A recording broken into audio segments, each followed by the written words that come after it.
The Noble Queen, a Shadow Slave Fanfic. Chapter 26-50. Noble flew out of Emmer's chamber full of indignation. How dare he speak of what he does not know? The professor felt like screaming. That nosy seer. Emmer had not only peeked into her future but also had taken a look into her past. In her opinion, that was the far worse sin. Never mind that it had been an accident. He should have kept his thoughts to himself. He meant well, probably. Noble tried to calm herself.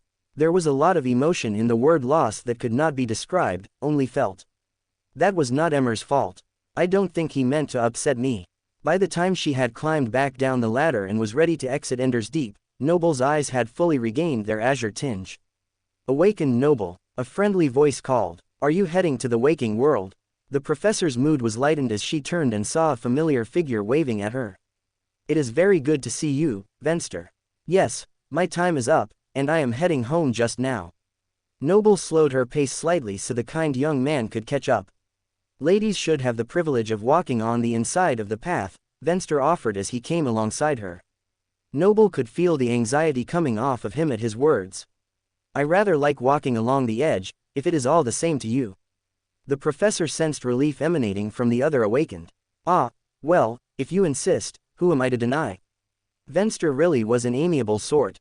He would have willingly sacrificed his comfort for the woman, but the young man was just as content to not have to risk tumbling off the edge. May I accompany you to the exit? Only if you are leaving as well. I do not want to make you go out of your way on my account. The professor was grateful for his company, but only if it was convenient for him as well. Venster chuckled softly. Then you are in luck. I have to be at the office soon. The boss values punctuality, you know. I do know, the professor laughed. Venster's superior had worked with her father for years before his death. The gentleman had gained his appreciation of time from Noble's dear old dad. Venster, of course, had no way to know such a thing. He continued in his own line of thought. Yes, well, on time I shall be. May I tell your husband anything when I see him today? Does Ford not find it weird when you do that? Noble gave a pale smile. Like a few others in Ender's Deep, Venster and Noble's husband worked in the same government complex in the NQSC. The professor noticed that the affable awakened seemed to enjoy passing messages between the married couple in a game of dual world telephone. I don't think so. Venster pulled his mouth to one side. I can stop if it bothers you. The sadness which the young man expressed brought about a pang of guilt in Noble. She silently sent him a warm feeling of appreciation along with her words. It does not bother me. In fact, I think it is very thoughtful. Tell Ford I love him, as usual. Satisfied, Venster nodded. I'll pass along the words, though I am sure you tell him enough yourself. I hope that is true. Noble's wish was genuine. It was very important to tell people what she thought of them while she could. On that note, she added, I do hope you have a lovely day yourself. You have been a very pleasant walking companion. It is always a pleasure to walk with you. Venster dipped his head in response. Having already passed Noble's dwelling, the pair turned up into a large tunnel which looked like a gaping maw. The natural stalactites and stalagmites of the passage resembled teeth ready to swallow the visitor whole. But it was merely an illusion. This was the gateway. This was the Awakened's passage home. A moment later, Noble took a gasp of air. It was no longer the crisp air of the dream realm, but the filtered oxygen which her pod pumped into the fabric of the ceiling so she would not suffocate. Pushing back the pod's lid, Noble groped around for her communicator to check the time. As she hoped, it was still rather early.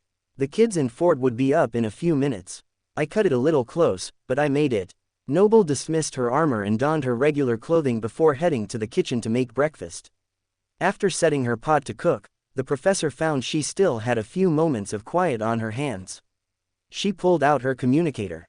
After Fry's 2 back-to-back articles about her a couple of weeks prior, Noble had become slightly addicted to reading his portrayal of the news. The man did not just cover the dreamscape.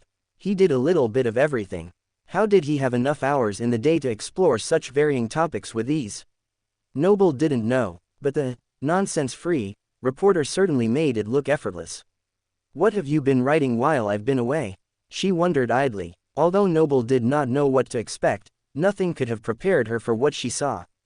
Gate opens with virtually no warning. The title was like a punch in Noble's gut. The article went on to describe an experience eerily similar to the one at her children's school over a month prior. If not for the date and location being different, Noble would have thought it was a reprint of an older article.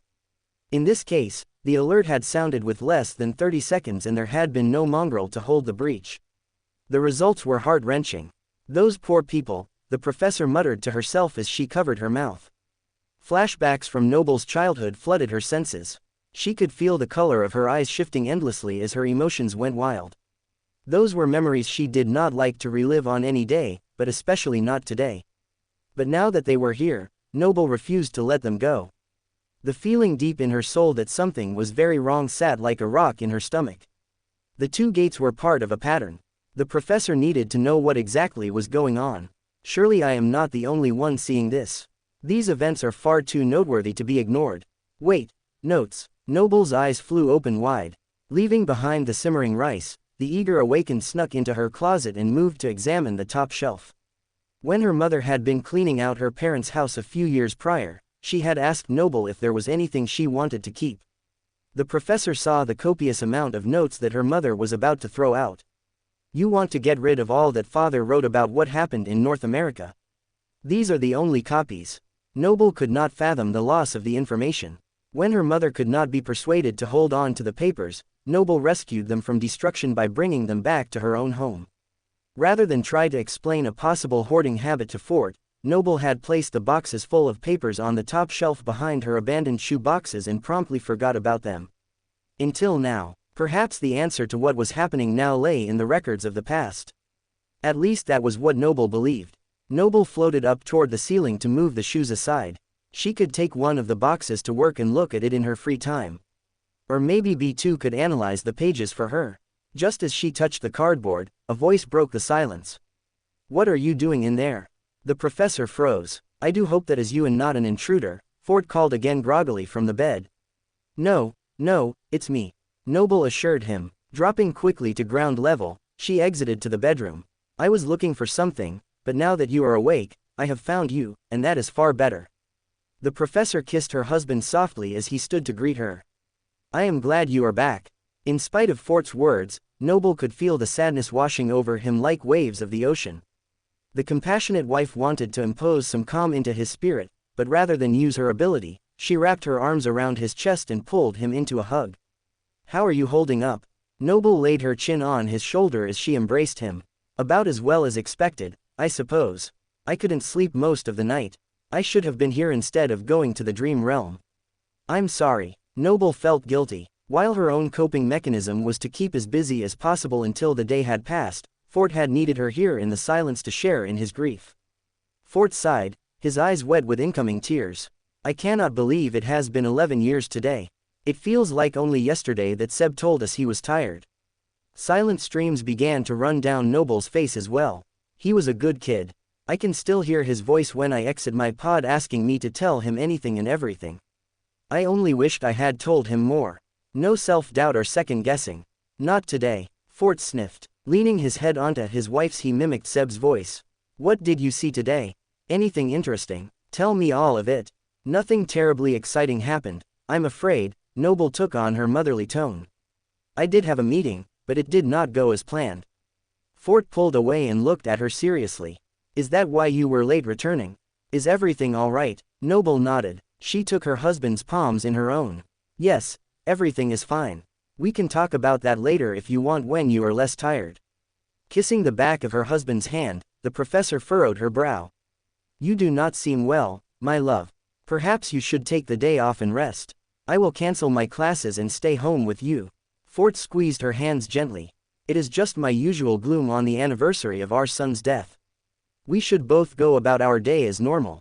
Seb would want us to celebrate his life by living our own. Are you sure? I know everyone would understand if we took a day for ourselves. I'm sure. If they stayed home and hunkered down, which was tempting, Fort feared that they might relive more of the past than just their son's passing. Maybe another day. The man pulled his wife into a bear hug and they stood in silence for a long time. They found deep solace in each other's arms. Fort took a deep breath and a pale smile came to his face. Am I smelling what I think I'm smelling? If you think you are smelling sweet congee, then yes, Noble pulled away and wiped her eyes. The corners of her mouth upturned slightly. Seb's favorite. Fort sniffed at the air again. It smelled of sugar and cinnamon. Their son had put his own flair on the traditional dish and the recipe had stuck. He always said it tasted like home. Noble recalled his lopsided grin as he ate his own concoction almost every morning. Then we shall fill our home with its smell and our bellies with its warmth, Fort said definitively. I'll go wake the kids. He headed out of the bedroom as if a great burden had been lifted from his shoulders. I'll set the table. Noble looked toward the empty doorway, almost expecting Seb to walk in and offer to do it for her. Talking about him always made him feel alive again. Had it really been 11 years? It had passed in a blink. We still miss you, she spoke into the air. And sometimes thinking about you hurts. I did not get to know you nearly as long or as well as I would have liked, but I wouldn't trade knowing you for the world. I love you, Seb. Noble took one more deep breath and dried her tears. It was time to face the day. After an enjoyable breakfast, Noble made her way to the academy with her head and heart full of memories. Fort and Noble had opened up more than usual, telling all manner of stories about the child whom none of their others ever got to know. The kids had many questions, and for the first time in a long time, they felt free to ask them. It was a sweet time, though far too short. On her way to work, everything the professor passed reminded her of Seb. As the train made its upward arc over the city, Noble spotted his usual haunts. There was his favorite ice cream shop, and over there is the park we used to go to often on Saturday. When the train descended, Noble couldn't help but chuckle. And there is the karaoke bar where I learned both the men in my life were completely tone deaf. Even walking through the halls of the academy, Noble thought about how amazing Seb would have found the whole place. He would have wanted to learn anything and everything. Well, I guess I have to do the learning for the both of us. Noble sat down at her desk. She had a ton of work to do. The most pressing of which was getting ready for her class that was due to start in a quarter of an hour. But before the professor could even open her datapad to look over her class notes, B2's panel opened and the android appeared. Professor Noble, the silver alloyed AI sounded, excited. There has been another gate opening which my protocols have flagged. I saw it on my communicator this morning. Noble rubbed her temples. It had been a very long morning. I will look at it more after class. Thank you, B2. The professor began to scan the screen in front of her. In the meantime, would you like me to gather as much information as possible for you to peruse on this new anomaly? B2 queried. What? Noble barely glanced up. A human would have taken the hint, but the android persisted. Do I enact protocols to gather as much information as quickly as possible? B2 repeated patiently. The professor waved her hand. Yes, as I said I will look at it in a little while. Now if you will excuse me, B2. The android bowed. The protocol has been activated, overriding the previous directive. I will have all the information for you by lunch, Professor. The alloy creation retreated toward the recess in the wall, ready and able to commit all the processing power to achieve the professor's goal.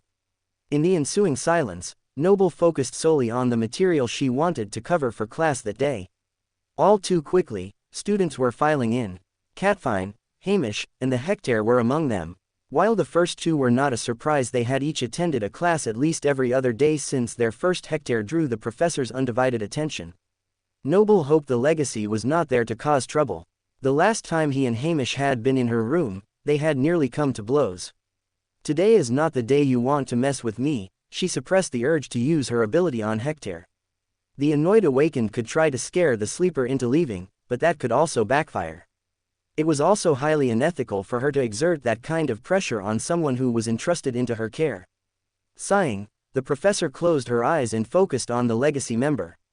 Nothing in Hectare's emotions signified malevolent intent, and so Noble decided to let him stay. It turned out he was keenly interested in a memory he had just gotten from his older brother. As he desired Noble's input, he was polite and even gentlemanly towards her and the others in the class. It was a welcome change. Will wonders never cease? When class was dismissed, Noble intended to catch Catfine and fill her in on the information that she had discovered about the mysterious key. But when she looked up, Noble found the gorgeous young woman had silently slipped out just before things ended, as if she had anticipated the conversation. The professor returned her datapad to her desk and sat down with a sigh. It was just as well. Noble still needed to process exactly what Emmer had said. It had all happened so fast, and she had been very flustered. She ran over his words again in her mind. The diviner had been quite insistent that they not meet again in the real world. Her eyes widened in shock. Did he see my death? Noble needed to ask what exactly Emmer had beheld in his peek into her future. His reaction had been so strong. She sent a message on her communicator to the diviner. Could you tell me exactly what you saw in your vision about me this morning? The professor moved to set down the device when it notified her of a response. That was quick. Of course, it was. There was only one word in the message. No. Can you at least tell me when the thing you saw will happen or how worried I should be? Noble hit send, but the message immediately bounced back. Did he just block me? Noble had only gotten his contact information a few days ago when they set up the meeting. And just like that their communication would be no more. The professor wasn't sure whether to laugh or cry. On the one hand, it might be better not to know about one's own impending doom. No, he said it was trouble not doom. Whatever it was, knowing about it and trying to avoid it might actually be the actions which could make the very unfortunate incident come about. So confusing. On the other hand, knowing that something was coming but not knowing what was slightly maddening. Would she now spend every waking moment waiting for the other shoe to drop? Don't be foolish. I am no better or worse off than I was before. I didn't know the future then, and I still have no clue about it now. Well, that was only mostly true. Emmer had given her one clue. He had said Noble would need the portcullis key for whatever was coming. Should she tell Catfine that she needed to hold on to the memory for the time being? The brunette sleeper had not wanted it back anyway. Of course, Cat would understand. Noble mulled things over in her mind. One thing is for sure. I need to figure out how to use the key. With this goal in mind, Noble looked at Julius's notes to glean anything else she could. The teacher had not been able to make anything comprehensible out of B2's readouts. Likewise, he had found the overlapping runes on the memories type to be convoluted either due to Noble's handwriting or her recreation of what she saw. Julius had made no mention of the rank. Perhaps he hadn't understood the value of that information. You are beating a dead nightmare creature. There is nothing more to see here. A conversation with her mentor might be in order later, but right now was not the time. Noble stood. She headed to the corner of the room where a clear polymer structure had stood against untold abuse. Hope it can withstand a little more. The panel on the opposite wall hissed open and B2 exited for the second time that morning without being summoned. Ah, perfect timing. It is like you read my mind. Noble smiled toward the android. I can do many things, but I do not read minds, B2 corrected her. I only work off of protocols and directives. Of course, Noble knew better than to try to argue with the intelligent AI. I have a new directive then. But my current protocol, B2 lifelike voice seemed strained. We need to discuss. I still plan on hearing your findings. Do not worry. Noble paused. Did androids worry? Shaking her head, she continued, but first I need you to watch me try to use a memory and collect data. And, if anything should go wrong, try to intervene. You mean the portcullis key. The android's weight shifted and both hands found their way onto Lloyd's hips. Yes, the professor fought the urge to shrink under her AI's judgmental gaze. 2B clearly thought that Noble was making a mistake. Are you sure this is wise? I guess we will find out in a moment, won't we? Noble opened and shut the door of the chamber before any more arguments could be made. Nothing the android could say would dissuade the professor from trying. And trying to explain things to B2 would only serve to heighten Noble's already growing anxiety. So instead of having a heart-to-heart with her personal assistant, Noble summoned the memory into her palm. The portcullis key appeared in the usual rain of sparks, looking as pristine and malevolent as it had that morning. Just like every other time that the ball had appeared, Noble had no urge, no intuition on how to use the little bauble. All she felt was an indefinable sense of unease. It was unlike any memory she had ever seen. It was almost as if it had a mind and will of its own. Noble fought the subtle urge to fear the object. None of that, she whispered to the key. You and I are going to get along now. It seems I may have a pressing need to use you very soon. The woman felt a little crazy talking to the tenebrous orb, but the speech did calm her nerves. Some of the sinister energy surrounding the portcullis key dissipated, making the professor feel more at ease. I feel much better, she cooed at the little ball, don't you? Are you speaking to me? 2B asked from the other side of the transparent wall. Because I do not feel anything at all. Noble rolled her eyes lightly. Thank you for the reminder. Please record what you see. The professor summoned a metallic suit to cover her body and a helmet for her head. It was probably overkill But Noble did not want to have something happen to her blouse if things went wrong. Only the foolish allow themselves to be denied entrance. The professor contemplated these words. The most obvious meaning to draw from the words was that the key was made to give entrance where there should be none. Although Noble had tried before, she again attempted to circulate essence through the ball. Like all the times prior, it wouldn't react to her effort. Either the ability or abilities of the memory were passive, or it required another way to charge it. The professor took a deep breath. Here goes nothing. Gripping the ball in one hand, Noble pressed the other against the polymer wall.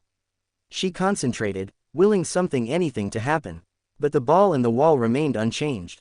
She tried all 4 walls in the same manner before attempting another experiment. This time she pushed the ball into the resilient polymer. Even though the wall was reinforced with every manner of spelltech, a truly powerful memory which Noble's intuition told her this would be able to overcome it. At the very least, it should be reacting to the environment in some way. Yet nothing was happening. In fact, Noble was pressing on the ball so hard that she feared she might break it. Even the weakest awakened was much stronger than a mundane human, and memories could be destroyed if misused. If I broke it, would that negate Emmer's vision? Or would it mean, Noble's stomach flopped, and the fear which she had been suppressing buoyed to the surface? Would it mean I would have no help when the vision comes to pass? The awakened's thoughts only had a moment to spiral out of control. The portcullis key grew warm to her touch. Just then, the ball began to glow. Noble looked in shock as the wall rippled against the urging of the persuasive memory. It's working. In her sudden excitement, Noble forgot to control the color of her eyes. They swirled like mist in the morning sun. But just as quickly as the wall began to give, it suddenly pushed back. The netting of spelltech, which was usually unseen, flashed like bolts of lightning across the transparent polymer. No, Noble pulled back her hand in surprise. She had never seen the chamber react in such a way. Touching the wall, she was relieved to see it was still intact. The professor examined the portcullis key. Already it had lost its sheen, returning to its lustreless black hue. It seemed the ball had not had enough power to pierce the veil of the spelltech. Surely it was not fully charged. But how did it get charged at all? No matter how much Noble tried, the portcullis key would not accept her essence. However, just before the ball grew warm, the professor could feel it feed off of something to gain its power. The tiny bit of fuel had not been enough to unleash the full power of the memory. Noble could tell that it had much more left in reserve. If only it were fully charged. Did you get that? Noble called to B2.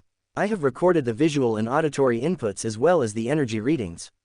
If you like, I can get a projection for you and replay it. The android offered. B2's voice was exceptionally metallic, and as soon as Noble heard it, she could tell something was wrong.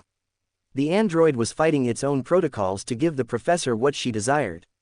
Exiting the chamber, Noble dismissed the memory. We can do that later. I have made you wait long enough. Please tell me what you found from your inquiry this morning. On the desk, Noble's communicator buzzed. B2 mimicked a human sigh. It's too late. I did want to warn you. Warn me. The professor wrinkled her nose as she picked up the communicator.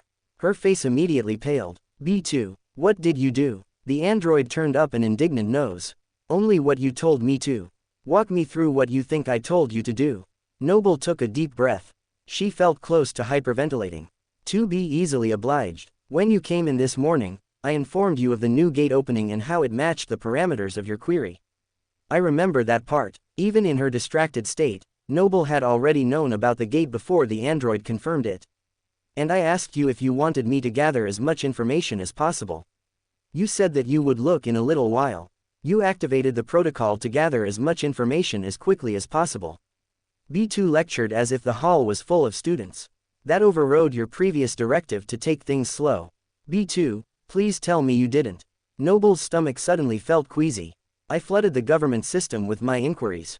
Well, not just the government system, but that is the one that got me in the end. Your lack of subtlety tripped a few alarms.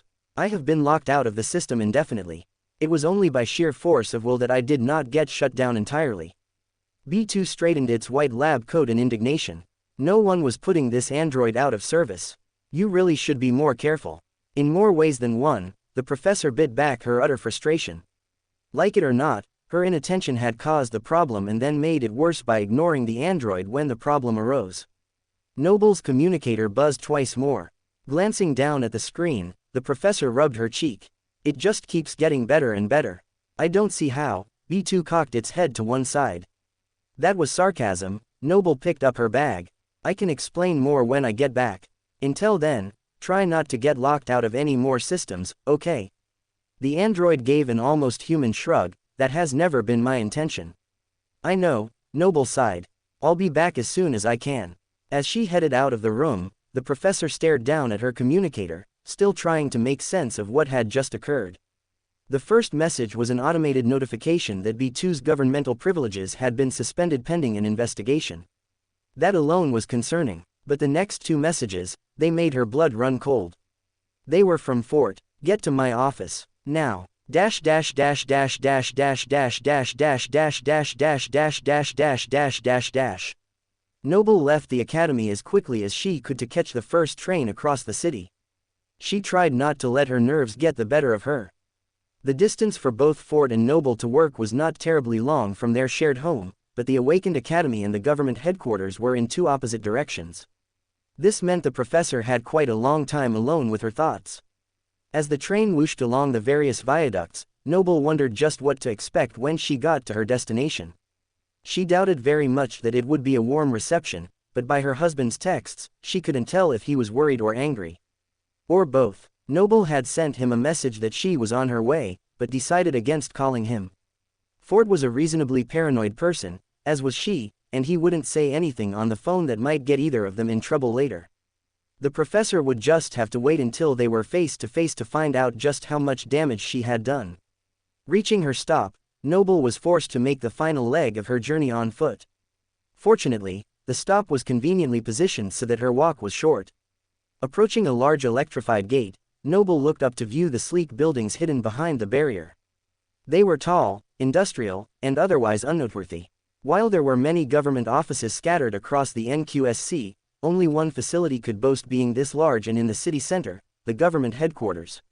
Noble looked at the sprawling complex with a solemn expression. Inside the unassuming edifices, decisions which impacted the entire world were made every single day. "May I help you?" the gatekeeper asked Noble politely. It was clear the visitor was an awakened, and even if she wasn't, there was always the chance she could be some other high-ranking official. Noble stepped forward to the small window at the front of the gatehouse so that the gatekeeper could hear her better. "Hello, Officer Praised," she read the guard's badge. "I am here to see my husband, Fort. He is expecting me." The professor provided her proof of citizenship and identification, which was quickly run through the system to be verified. Noble rolled her eyes internally.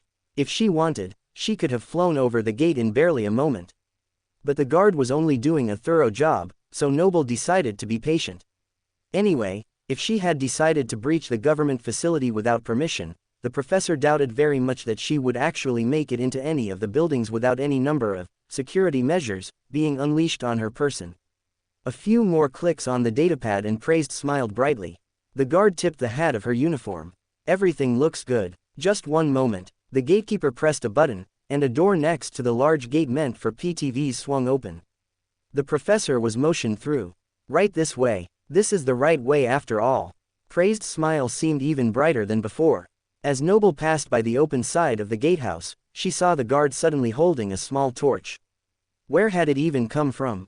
Praised's mouth moved. Noble furrowed her brow. "What did you say?" As a wise man once said, nothing at all. Praised gave a two-fingered salute with the other hand. "Best of luck, awakened Noble." "Thank you, I think." Noble flinched as the metal door slammed behind her. That's not foreboding at all. For the first time in a long time, Noble felt like running away. But she knew she couldn't. Ford was waiting. A soft-spoken gentleman led Noble through the maze of alloy buildings to the center of the complex. Noble had only been to Fort's office a few times before, and that was many years and at least 2 promotions ago. "I had no idea this place was so big." The sheer number of people walking around between buildings was staggering. After adding in the number of people working unseen in the thousands of offices, Noble was beginning to realize just how gargantuan a task it was to keep the government running. Awakened Noble, the man brought the professor back from her wandering thoughts. I mean. I just want to say how much we all appreciate how much your father contributed to the government." "Thank you." Noble looked at the man. He couldn't have been too much older than her. Her father had died 17 years ago. How much could he really know? In answer to her unspoken question, the agent continued. I met him once before his accident. I was only an intern then. Director Lance was both kind and fair. I might have been the least important person in the room by far, but he did not make me feel that way. The world suffered a great loss when he died. I agree. The professor pushed back tears from her eyes. She had already cried over the loss of one family member today. Noble did not want to mourn a second just now. Forcing a smile, she changed the subject slightly. I heard there is a statue of Dad somewhere around here. Noble had been unable to come to the unveiling ceremony, but her mother had said it was a lovely affair. Yes, ma'am, the garden is just on the other side of this building. We will pass right in front of it before we go inside. The agent beamed as they cleared the alloy wall and headed into a small industrial park. Manicured trees and bushes lined the walkway leading to a group of austere statues. Some were effigies of awakened and others, like her father, were mundane humans. But all had helped the government weather the trials of the spell and keep the world from total destruction. Noble stopped in front of the statues she recognized. While the sculptor had been kind on her father's features, they had nailed the knowing expression of Lance's stunning eyes. Placing her hand in one outstretched palm, the professor noted how cold it felt in comparison to the warm man her father had been. Still, it was nice to see him again. Director Lance. Noble read the plaque. I wonder how my husband feels about seeing his father-in-law on the way to work every day. If I had to guess, ma'am, he feels honored. I know the Chancellor stops and pays his respects most every day. The soft-spoken agent pointed to the large doors behind them. Your husband is this way. After passing through another set of security, Noble was led up an elevator to the 12th floor. The offices up here were much larger than the cubicles next to the lobby. The agent stopped outside the suite at the end of the hall. We have arrived. Deputy Director Ford is expecting you. Thank you. Noble dipped her head politely. Good day, awakened Noble. The man's polite reception and pleasant conversation had calmed some of Noble's nerves. If she wasn't arrested and detained as soon as she arrived, it was unlikely to happen now that she had reached her husband's office. That was a good sign, right? Rehearsing what she would say, Noble put her hand on the bronze doorknob and pushed. Instead of seeing her husband's office, she stepped into a comfortably decorated reception room. 2 couches lined both side walls with a spacious desk at the far end of the room. Behind it, another door presumably led to Ford and her impending confrontation. But between her and the door, a young woman wearing a high ponytail sat leaning forward in her cushioned chair with one elbow resting on the desk. Her knees were pulled close to her white blouse as she casually ate synthetic sushi from a box. Enjoying her lunch break, the assistant paid no attention to the visitor's entrance. Instead, her eyes peered through her thick glasses at her propped-up communicator. The small device was causing cheers to fill the room. Curious, Noble moved behind the desk to see what the other woman was watching. A smile immediately came to her face. It was a replay of the Dreamscape duel which Noble had witnessed a couple of weeks prior. Lemac had just finished goading the crowd when the enigmatic Ina appeared with his now famous pirate punch. The young lady watched it, laughed, replayed it, and laughed again. What a doofus, she muttered under her breath as she shook her head. Can you believe this guy? You should have seen it live. Noble chuckled. The woman jumped out of her chair, only barely managing not to spill her precious sushi on the ground. Ma'am, I did not see you come in. The woman tried to tidy her appearance, gave up, and sat back down. I entered rather quietly. I did not want to disturb you. The professor hoped to calm the young woman's fears. Instead, her eyes became more round. It is my lunch break.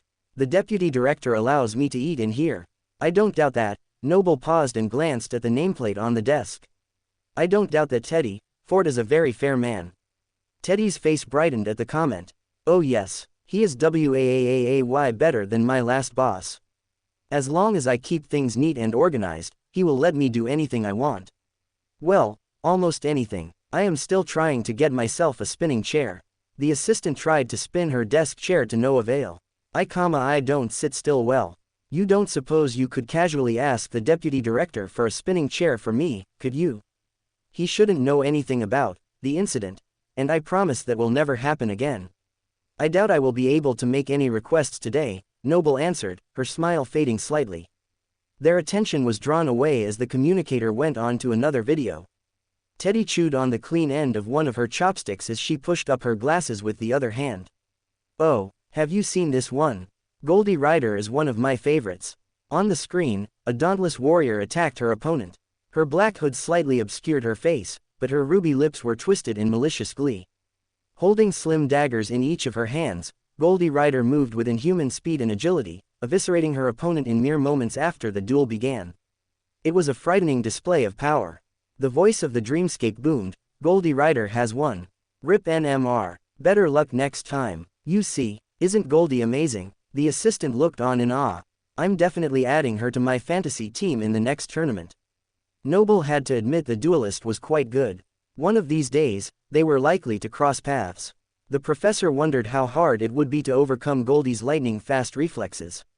Noble's analysis, however, was cut short. The door behind the two women flew open, and the professor felt a wave of anxiety hit her from the man in the doorway. Noble turned around with a pale smile. "Hello, my love." Teddy looked up, trying and failing to make her chair spin.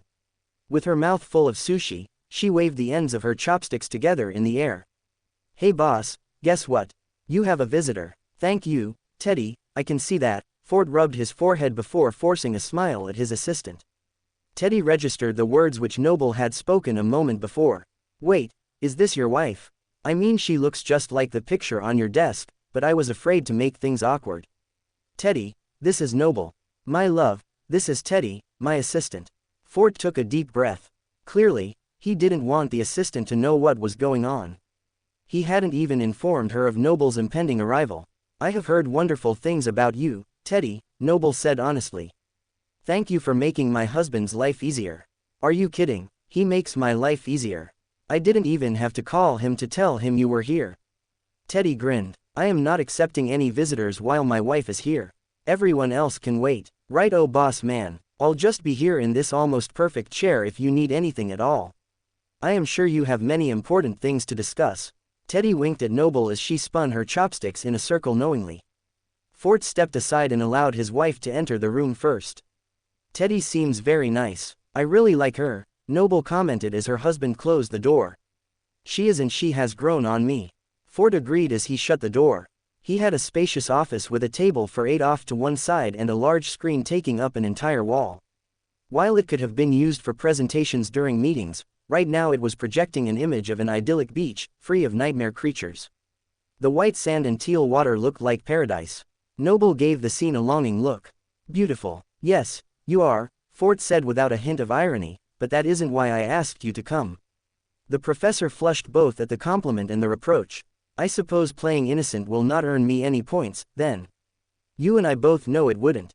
Ford took a seat behind his synthetic wood desk and motioned for the professor to take the seat opposite him. "I promise it was an accident," Noble started. The handsome man across from her held up his hand. "I should hope so, but we have to do this the right way." Clearing his throat, the deputy director took on a professional tone. After turning on the security measures of his office and starting a recording device, he interlaced his fingers in front of him on the desk. "Awakened Noble, are you aware your android accessed the government database and gained access to classified information?" Noble bristled at the comment. She glanced down at the recorder before answering in the same no-nonsense tone. "If you are referring to B2, your statement is inaccurate. It was made quite clear that B2 is a creation of the government on loan to me for research. She has never been mine." Ford nodded the concession. "Were you aware that B2 accessed classified information?" Noble thought carefully before answering. "I have not looked at any other information B2 collected today, classified or not. I am not sure that I would know the difference. I was aware that B2 had access to certain files, but I have no control over that part of the programming." "So you were not intending to flood the government servers with millions of requests, making them think that the entire infrastructure of the NQSC was under a virtual attack?" Ford tilted his head, indicating this was the most important question he was going to ask. "Excuse me, but what?" Noble's mouth hung open. The deputy director straightened his shoulders. "Our entire complex went into lockdown until we discovered the source of the massive data hole." "How did it even happen?" The professor hung her head. "I was trying to conduct a simple search and got distracted by things in my personal life. I gave unclear instructions about how much information I wanted and when I wanted it, leading 2B to become overzealous and ignore my previous directives. Nothing like this has ever happened before, so I did not know to anticipate it. I would never intentionally cause the hardworking members of the government any trouble. As soon as I get back to my office, I will wipe the information that the AI gathered today. An incident like this will not happen again. The whole situation was not one Noble ever wanted to experience, let alone a second time. You are sure no one has seen the information which to be gathered? The deputy director started steadily at the woman before him. I am certain that no one has seen it. I had only become aware of the problem a moment before you contacted me when I got the notice that B2's access had been revoked. Noble was very glad she could be honest on that point. The government agent nodded. I think that answers all of my questions. We appreciate your cooperation. We will be sending someone presently to wipe the information and adjust B2's parameters. We will also be limiting the government's androids' access from our end. We will be following up, but for now, I think that is all I need for the initial report. If you have no other questions, Ford turned off the recorder when the brunette gave a negative gesture. Are we off the record now?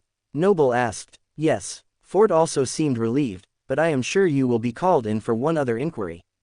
Probably no more than that. Just one. Based on what you just said, I am shocked I was not taken into custody by a government master before I even left my classroom. Unless you stopped that from happening. Noble saw her husband shake his head. While I did request the case as soon as I found out B2 was involved, I have done everything by the book and above board.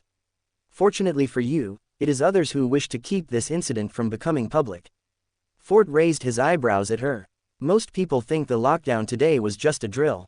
Noble's eyes swirled. It was all beginning to make sense.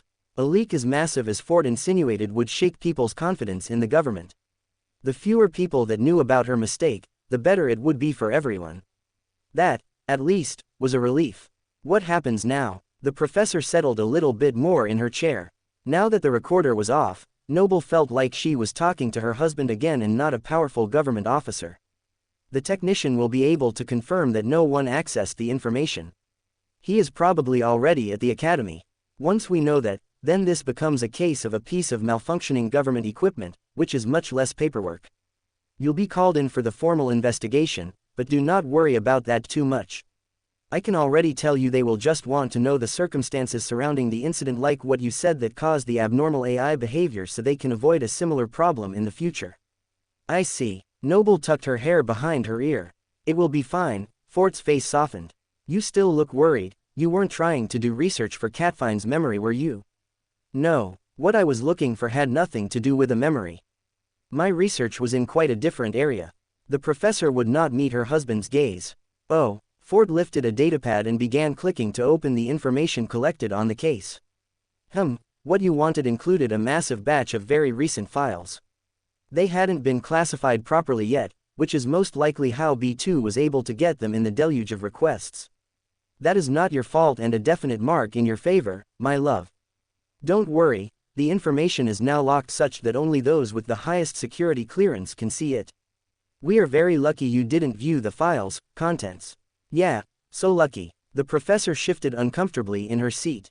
Ford looked over the datapad at his wife's pained expression. You don't sound convinced. What would you want to know so badly that it might actually be worth prison time to discover? I didn't say it was worth going to jail. Noble hesitated. She ran the hem of her skirt between her fingertips. But if it was indeed worthy of receiving jail time, then the information must be worth knowing. Rather than interrogate his wife further, Ford clicked on the first document. The datapad scanned his face before revealing the contents of the file. His eyes widened. What were you researching? Noble looked up at her husband. Her eyes stopped swirling, freezing in a state that resembled snow. By the intensity of your emotion, you already know. Ford's own eyes stared steadily at the screen. This is bad, very bad. I thought you had given up looking into the gate that attacked our children's school. Ford looked up from the datapad and narrowed his eyes at his wife. The professor's ears burned. When you told me you thought the fixation was unhealthy, I stopped mentioning it to you. My progress stalled a couple of weeks ago, but I never gave up. So you let me believe something that wasn't true. Ford lowered the datapad to the desk, betrayal clear in his eyes. Noble shook her head. It's not like that. You were so adamant that I should give it up, but I know there is something there. I didn't want to bother you again until I had evidence to back up my claim. You have enough to worry about. Fort couldn't deny that he had had a rather strong reaction to Noble's inquiries. He placed his head in his hand. I still wish you had told me. And suffer this look of disappointment. Feeling the amount of pain coming off her husband, Noble's heart softened. I am sorry. Your urging me to move on made me feel like I was looking for something that wasn't there. I kind of like to keep my crazy to myself. Fort's mood shifted slightly. Another emotion was mixed in with the rest. Guilt. Noble frowned. But I'm not crazy, am I? There is something. You weren't telling me to give up because there was nothing to find. You were telling me to give up because there was something you didn't want me to discover. The deputy director hesitated. Noble, it makes sense. The documents I gathered were about another unexpected gate opening. Gates open all the time. Why would the government suddenly make all of the information surrounding it classified? Only if there was something worth hiding. Was the information on the other gate equally squashed? Noble's accusatory glance was met with a frown as Fort pressed his lips together. You know I cannot speak on this. But that was all the confirmation Noble needed. Then that is why I could find hundreds of articles on Mongrel's heroism, but no research or logistics. I wish you had told me. It has felt like I've been losing my mind. The professor clapped her hands onto the desk. Fort reached across to place his hands on hers. I hope we can let the matter rest now. How many more gates have appeared without proper warning? Noble's eyes again began to swirl with endless cycles of color. Fort cleared his throat lightly. I guess that's a no, for letting things rest then. I mean it. How many more? 5. Noble sensed her husband's emotions.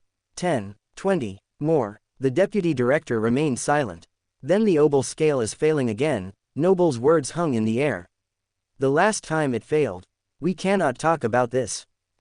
It's no wonder my superiors this morning were so upset when they found out about the breach. Fort mumbled the second part as he pinched the bridge of his nose. If word gets out that you know anything at all, you need to go. I'll handle it. Handle what? What's wrong? Noble felt a rise in her husband's anxiety. He was usually so stable, so this constant change in mood was beginning to unsettle her. Have I gotten you into trouble as well? Don't worry about it. Don't you have a class this afternoon? Fort suddenly changed the subject. His wife was too good at reading people, and he had given her far more information than he intended already. Noble raised her eyebrows. I cancelled it when you asked me to come here. Still, I think it would be best for you to head back to the academy. The technician may have some questions for you before he leaves. I will keep you apprised of the case as it pertains to you. If you like, I can find someone to walk you back to the front gate. The deputy director once again took on a formal tone. Noble squeezed her husband's hands. Fort, there was a knock at the door, causing a small alarm to ring in the room. The deputy director furrowed his brow as he disengaged the security protocols. It was the only way to be heard as Fort called, I really do not wish to be disturbed right now, Teddy. I gathered that when you did not answer my text, my call, and the datapad alert. But this is important, Teddy responded, exasperated. Noble looked down at the electronic device. At some point in their discussion, Fort must have turned it off. You should probably see what she needs. Noble shrugged as she blinked her eyes back to their normal blue. Fort sighed. All right, Teddy, what is it? You have a visitor, Teddy answered vaguely. The door opened, but it was not Teddy who entered. Noble furrowed her brow. She knew the amiable young man who entered the office. Noble had seen him just that morning in the dream realm. Venster. The dark-haired man gave a slight bow. Awakened Noble, deputy director. I am most glad to see you both together. I do not think that has ever been the case before. If you have come to tell my husband that I love him, now isn't the best time. Noble remembered her request before she had parted with the awakened hours earlier. Though I must say you are a most dutiful messenger. The young man smiled, pleased at her compliment. But it quickly faded. Alas, I do not come here on personal business. I have been trying to contact you, Deputy Director Fort, but your robust security measures made it necessary for me to come in person. Noble glanced at Fort, his face held a neutral expression, but she could feel his underlying tension. You said it was important. What is this about? The boss needs to see you. The sooner, the better. Venster jerked his thumb out the door. The chief of staff gave no further explanation. The corners of Fort's mouth tipped downward. Clearly, he did not like this turn of events. I will make sure my wife gets safely to the gate and then be there in a moment. Please let the Chancellor know I will come as soon as I am able. Venster rubbed the back of his neck. Well, this is awkward. You see, both you and awakened noble are requested to join the boss in his office. He was very insistent on this point. The couple looked at each other. Obviously, someone had informed the Chancellor of Noble's arrival. My wife is not available to meet just now, Ford began, but the professor interrupted. We will be out presently to accompany you, awakened Venster.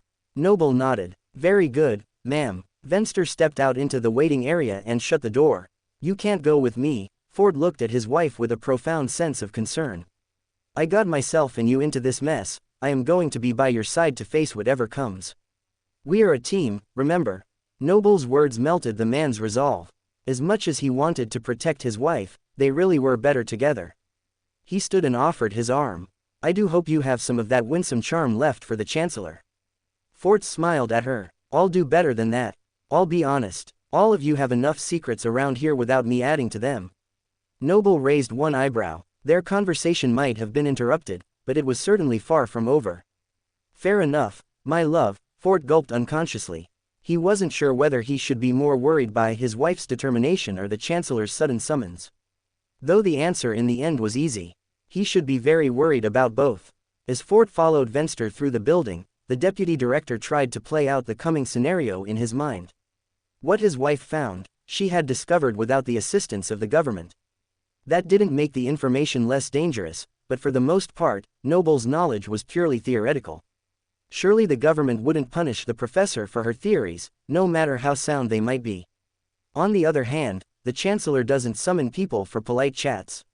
Ford grimaced. Arguments and counter-arguments volleyed back and forth in Ford's head, creating a never-ending game he was bound to lose.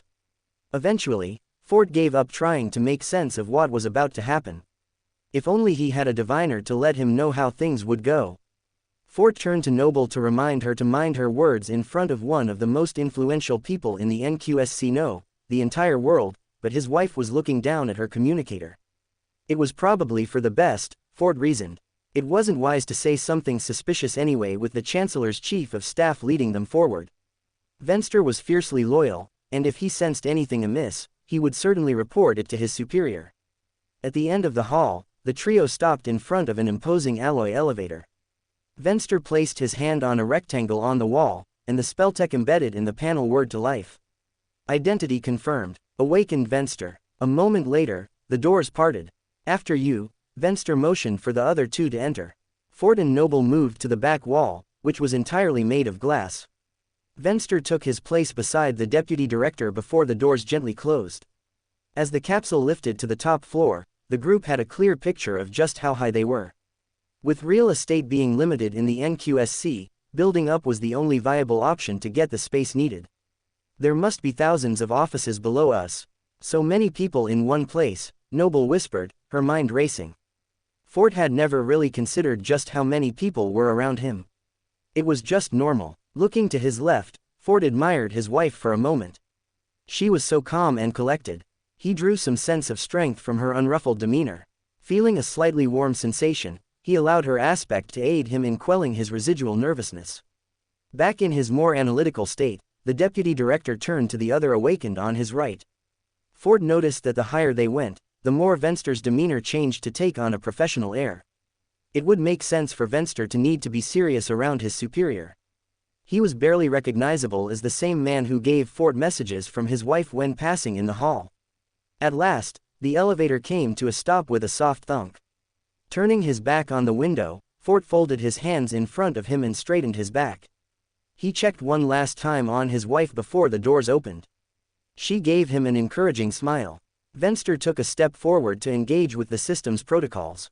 Name, an electronic voice asked. Awakened Venster, awakened Noble and Deputy Director Ford, Venster answered authoritatively. There was a brief pause. The Chancellor is expecting you. The doors opened. The two men stood still. Thinking they were being gentlemen, Noble moved to exit, but Ford and Venster both held up their arms to stop her. Wait, a soft hiss released before the men relaxed. Noble realized that although the security in her husband's office was robust, the Chancellor's floor was even more extreme. Out of curiosity, what would have happened if we hadn't waited? The woman asked innocently. Something that even your awakened body would have had a hard time withstanding, Venster answered. Now please, follow me. They passed a large conference room and a couple of other offices, including one with Venster's name etched on the gilded plate. Venster was almost always in the halls completing some task or other. That was the only reason the two men crossed paths so frequently. Fort doubted the awakened spent very much time behind that door. At the end of the forbidding hallway, the final office had a massive alloy entrance. It needed no nameplate to indicate its occupant. Placing his palm on another security panel, Venster pressed a button with his other hand. He turned the knob and pushed open the door. "The boss is expecting you." By Venster's words, the couple gathered that although the young man had been asked to find them, he was not invited to the meeting. "Thank you for escorting us, Venster. I will see you soon." Noble bid the chief of staff farewell. A moment later, the door closed behind them and shut with an impressive click. And like that, Noble and Fort found themselves in the Chancellor's office without an easy means of escape.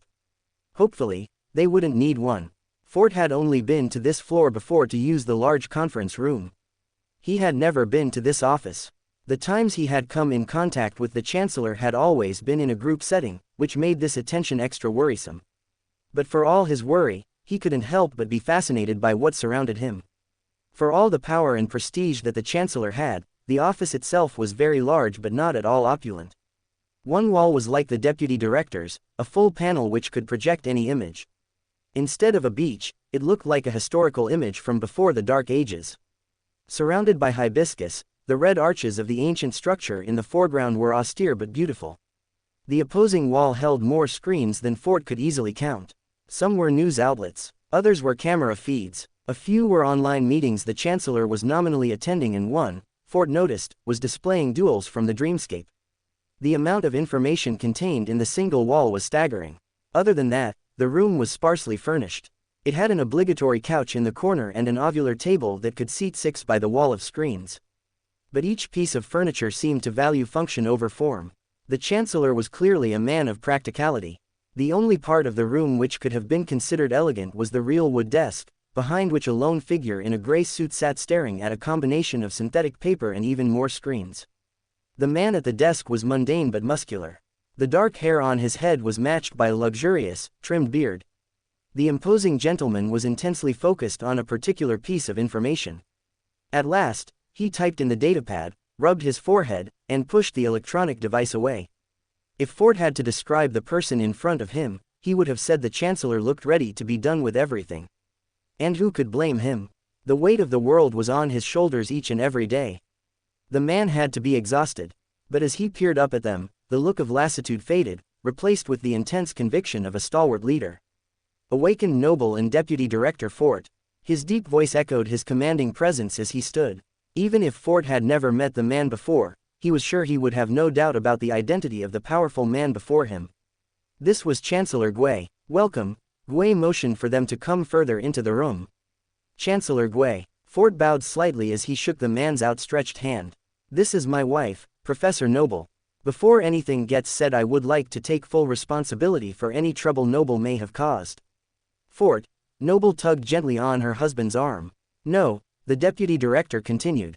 "As the one who assigned B2 for the Academy's use, the guilt from any misconduct falls squarely on my shoulders." "Oh, that is very interesting. Your wife does not seem to agree." Gui allowed one eyebrow to raise in question as he looked at the blue-eyed woman. "Assuming you still feel the way you did while in the elevator, Professor Noble." "I do, Chancellor." Noble smiled genuinely at him and dipped her head. Gui's expression softened slightly. "It feels very strange hearing the title come from your mouth." "You calling me Professor sounds equally bizarre," Noble retorted. Beside her, she could feel Fort's frustration and confusion coming to a head. "Wait, how would the Chancellor know how you felt back in the elevator?" The man's eyes widened slightly. "I messaged him, of course." Noble smiled shyly at him. The deputy director's mouth dropped open. "Is that what you were doing on your communicator?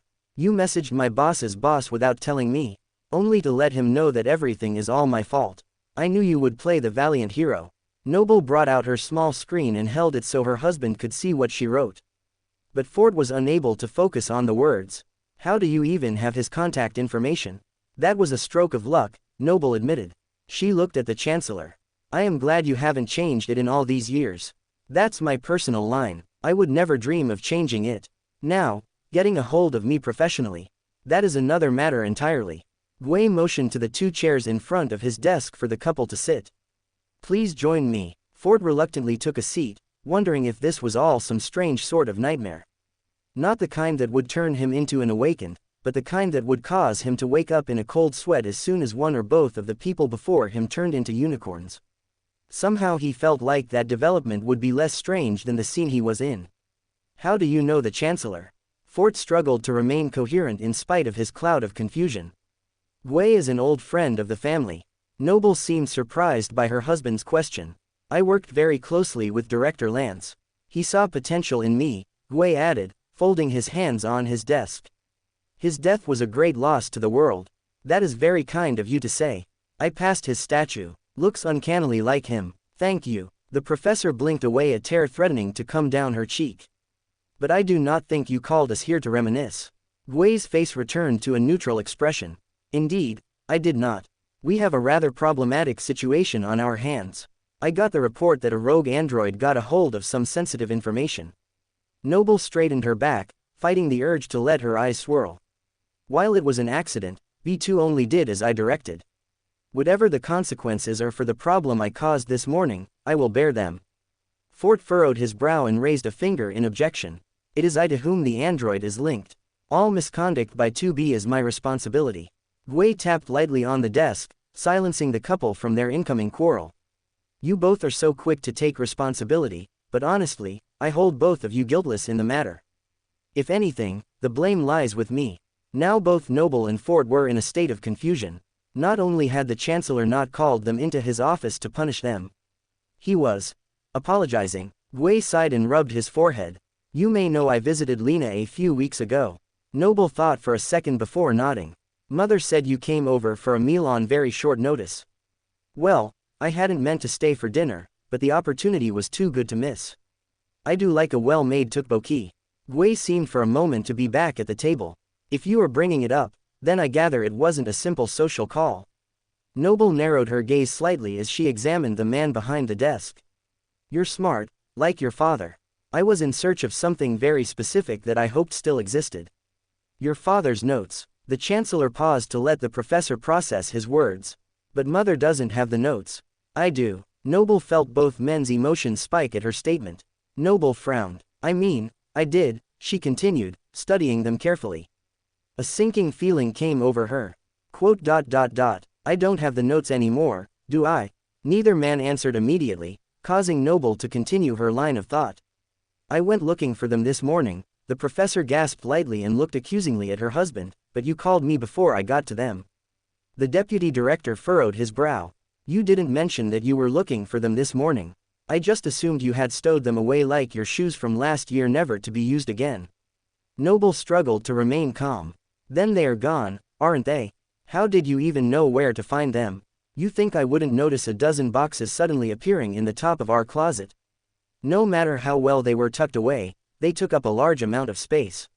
Ford tilted down his chin in disbelief. He was oblivious sometimes, but not completely blind. Where are the notes now? Noble's voice was strained. She found herself unconsciously balling her skirt in her hands. The Chancellor cleared his throat. They are here. As I said, I was in search of Director Lance's notes when I visited Lena. She told me that she had given them to you, Noble. That put me in a difficult place.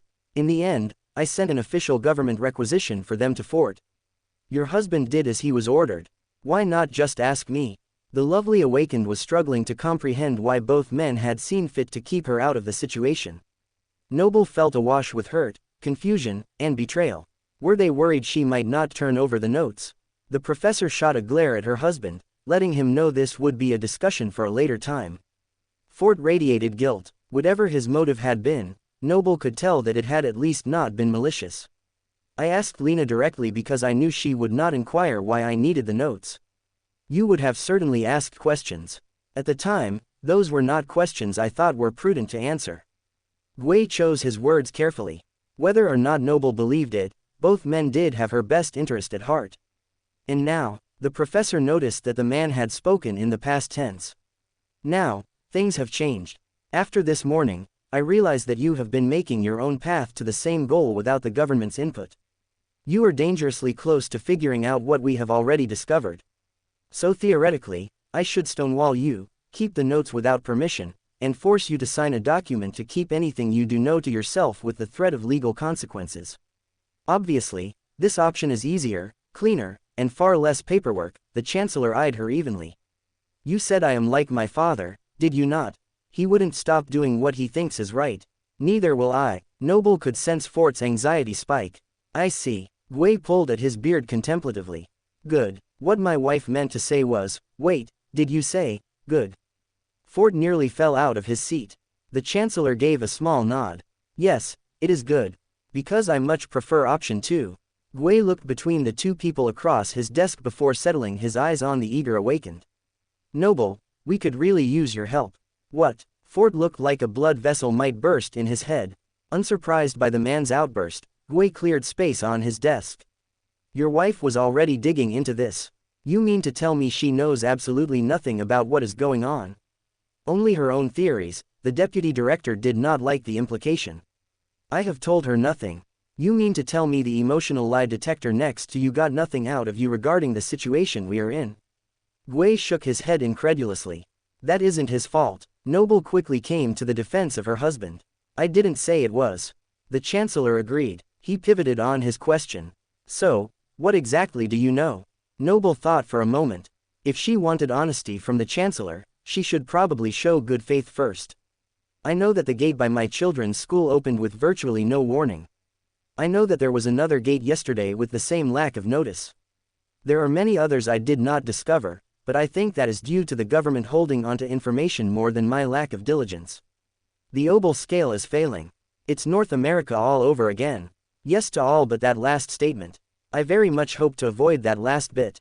Gui rubbed his forehead. While his calm exterior was still in place, Noble could feel the concern coming off of the Chancellor. With a tap of his finger on the data pad, the serene scene on the wall was replaced by a map of the world. Dots with timestamps dating years back began to pop up on the map. The date they occurred and the amount of warning varied, but as time moved closer and closer to the present, the lead time was becoming increasingly erratic. The three watched the progression with grim expressions. By the time they reached the gate from the day before, there was a clearly emerging pattern. The Obel scale was on the verge of another total collapse. It is worse than I thought. Much worse. Noble covered her mouth with her hand. You knew, didn't you? She looked at Fort. His forlorn expression told her even more than his emotions. Why didn't you tell me? I couldn't. Not only had Fort been sworn to utter secrecy, but he also worried deeply about how such news would affect his wife. I see. Noble would process her emotions on that later. There was a much bigger issue at hand. The tragedy of North America cannot happen again. Or at least we need to do everything we can to stop it. I am assuming Professor Obel himself is working on this problem. The Chancellor stayed silent for a long time. Professor Obel is deeply invested in another project. He will not be persuaded to divert from that goal. There was certainly more to the situation, but Noble knew better than to press that particular point. An unwilling participant could often do more harm than good. Nothing Noble could say to Gui would magically change the absent scientist's mind, so it was better to move on. Forgive me, sir, for pointing out the obvious here, but even if it is North America again, how could Noble be of assistance? We were children when that happened. I know for a fact that the government has its best analysts working on the problem. Surely you can let Noble go home and rest at ease knowing that we have the problem in hand. She won't tell anyone, I can assure you. I do not think you should drag her into this. Ford rose slightly from his seat in preparation to leave. It was only when his superior motioned for him to remain that Ford reluctantly sank back into his chair. Deputy Director, while we do have our best people on this problem, I am hoping that awakened Noble has a skill that none of them possess. Gui stood from his desk, holding his datapad in his hand. What is that, sir? Ford asked, trying to hide the incredulity in his voice. Noble would have been upset at his lack of belief if she were not having the same doubts. Making an intricate pattern of keystrokes on his device, Gui released a drawer to an unassuming filing cabinet. He pulled out a page of familiar, yellowed, synthetic paper. Did either of you look at Director Lance's notes? Only enough to make sure they were what you were requesting, Ford answered honestly. Only what Mother showed me when we were cleaning. Noble had known deep down that she needed to preserve the notes, but she hadn't looked at what the boxes contained. It wasn't until she had finally gotten a second data point with the new gate that it had even occurred to her to compare them to the notes. Gui looked at his hands. This is a sample. While some of the words are plain and easy to read, the bulk of it is, for lack of a better word, gibberish. Sounds just like father. The professor bit her lip to suppress a grin. Is there not a cipher? If there is, it was not among what I received. Gui had looked personally, hoping it was just an oversight. Surely the government has its own version of most of this information as well as a copy of the cipher on one of their many servers. Noble could not believe with how much data was kept that the governing authority had simply misplaced such a wealth of knowledge. You'd think so, Gui answered with a heavy sigh, but shortly after Deputy Lance died, the person who replaced him found that most of the data collected by your father had been wiped. That was before I was Chancellor, of course. I only recently became aware of the incident. Such a loss of information. Was it caused by a breach? Fort furrowed his brow. He had heard nothing about this before. Either that or a fail-safe that somehow cleared the files. The end result is that these papers are the only real records of Lance's that I trust. The Chancellor indicated the page. And the people I have trusted to decode them have come up empty. So, awakened Noble, can you read it? Leaning forward, Gui passed over the paper and sat back down. Noble looked over the paper carefully. A small smile formed on her lips. I can tell you why your analysts have had trouble finding a pattern here. There isn't one. You cannot read it. Gui hid his disappointment from his question. I didn't say that. I am just a bit rusty. Noble forced her eyes shut and then blinked a few times. It will come back to me soon enough. Faster if I ask Mother. Fort peeked into her lap. What even is it? Exactly what the Chancellor said, gibberish. Father liked to learn languages from the Dark Ages. Growing up, he and his brothers made up a compilation of them with their own grammar rules and additional silly phrases. By the time my parents married, the three brothers had it down to a fine art. I remember speaking it with my cousins. It was a fun game. Once the gate opened and they all died, only Mother, Father, and I had any knowledge of its existence. Noble was suddenly sad. She had lost so much that day, including her laughing language buddies. If another event like that could be prevented, you have my full support. I will do what I can. Noble nodded and handed back the paper. Excellent. Gui's dark eyes softened. Clearly, a part of him had expected her to refuse. I will request a workspace for you in the building and get you all the permissions you need to get to work as soon as possible. If it is all the same to you, sir, I have a condition to this arrangement. Fort swallowed. Since there was no way around what was happening, he at least wanted to help set parameters. Of course, we will pay your wife for her time if that is your concern. Gui began entering the information on his datapad for what to tell his chief of staff.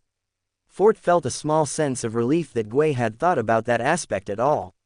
That's good, but not what I was going to say. As urgent as this project is, what Noble does at the academy is also very important to the sleepers she serves. This cannot be her full-time job. Noble opened her mouth to argue, but she realized her husband was right. The professor would not abandon her students before the solstice. The government will work around Noble's schedule. She is doing us a favor after all. Gui felt the request was completely reasonable. Anything else? I think that about covers it, Noble said before the deputy director could make any more stipulations. Where should I send my schedule of availability? Don't worry, we will be in touch. Thank you, Professor. The Chancellor rose and the other two followed. One more thing. I wanted to tell you I was rooting for you. You gave Mongrel a run for his money. Part of me wishes you had used your aspect to put him in his place. Noble opened and shut her mouth. She wanted to deny being Queen Bee, but Gui was far too certain. Defeated, she shook her head slowly. Very clever, Chancellor. Noble's eyes opened wider. But if you know who I am, does that mean you know who Mongrel is as well? Stroking his chin, Gui cocked his head to one side and answered with a mysterious grin. Who knows? Welcome to Fanfic Audiobook, your go-to place for immersive audiobooks. If you enjoy the content, don't forget to like the video and subscribe to our channel for more amazing stories. It turned out that the Chancellor was a rather devoted fan of the Dreamscape. He had gone back and found Queen Bee's very first duel, and noticed how the stock had been imperceptibly manipulated by its wielder.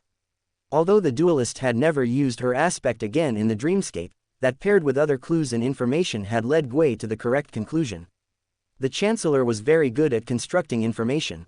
There was no telling what other secrets he held. Venster escorted the couple back to the elevator and then left them on the floor which held Fort's office. I do hope to see both of you soon. When he was gone, the deputy director and the professor walked along in silence. When they reached the appropriate door, Fort invited Noble inside. I will get back to the academy now. I need to make sure that B2 is all right, and I have a sparring match with Sarai in a couple of hours. Noble took a step away from the man. He caught her hand. Let me walk you to the front gate, at least, Fort offered, his eyes pleading with her. I have already messed up your entire day. Please complete whatever work you can. Don't let me delay you. I know the way out. The professor pulled her hand away slowly. She could feel her husband's sadness, but that did not change her resolve.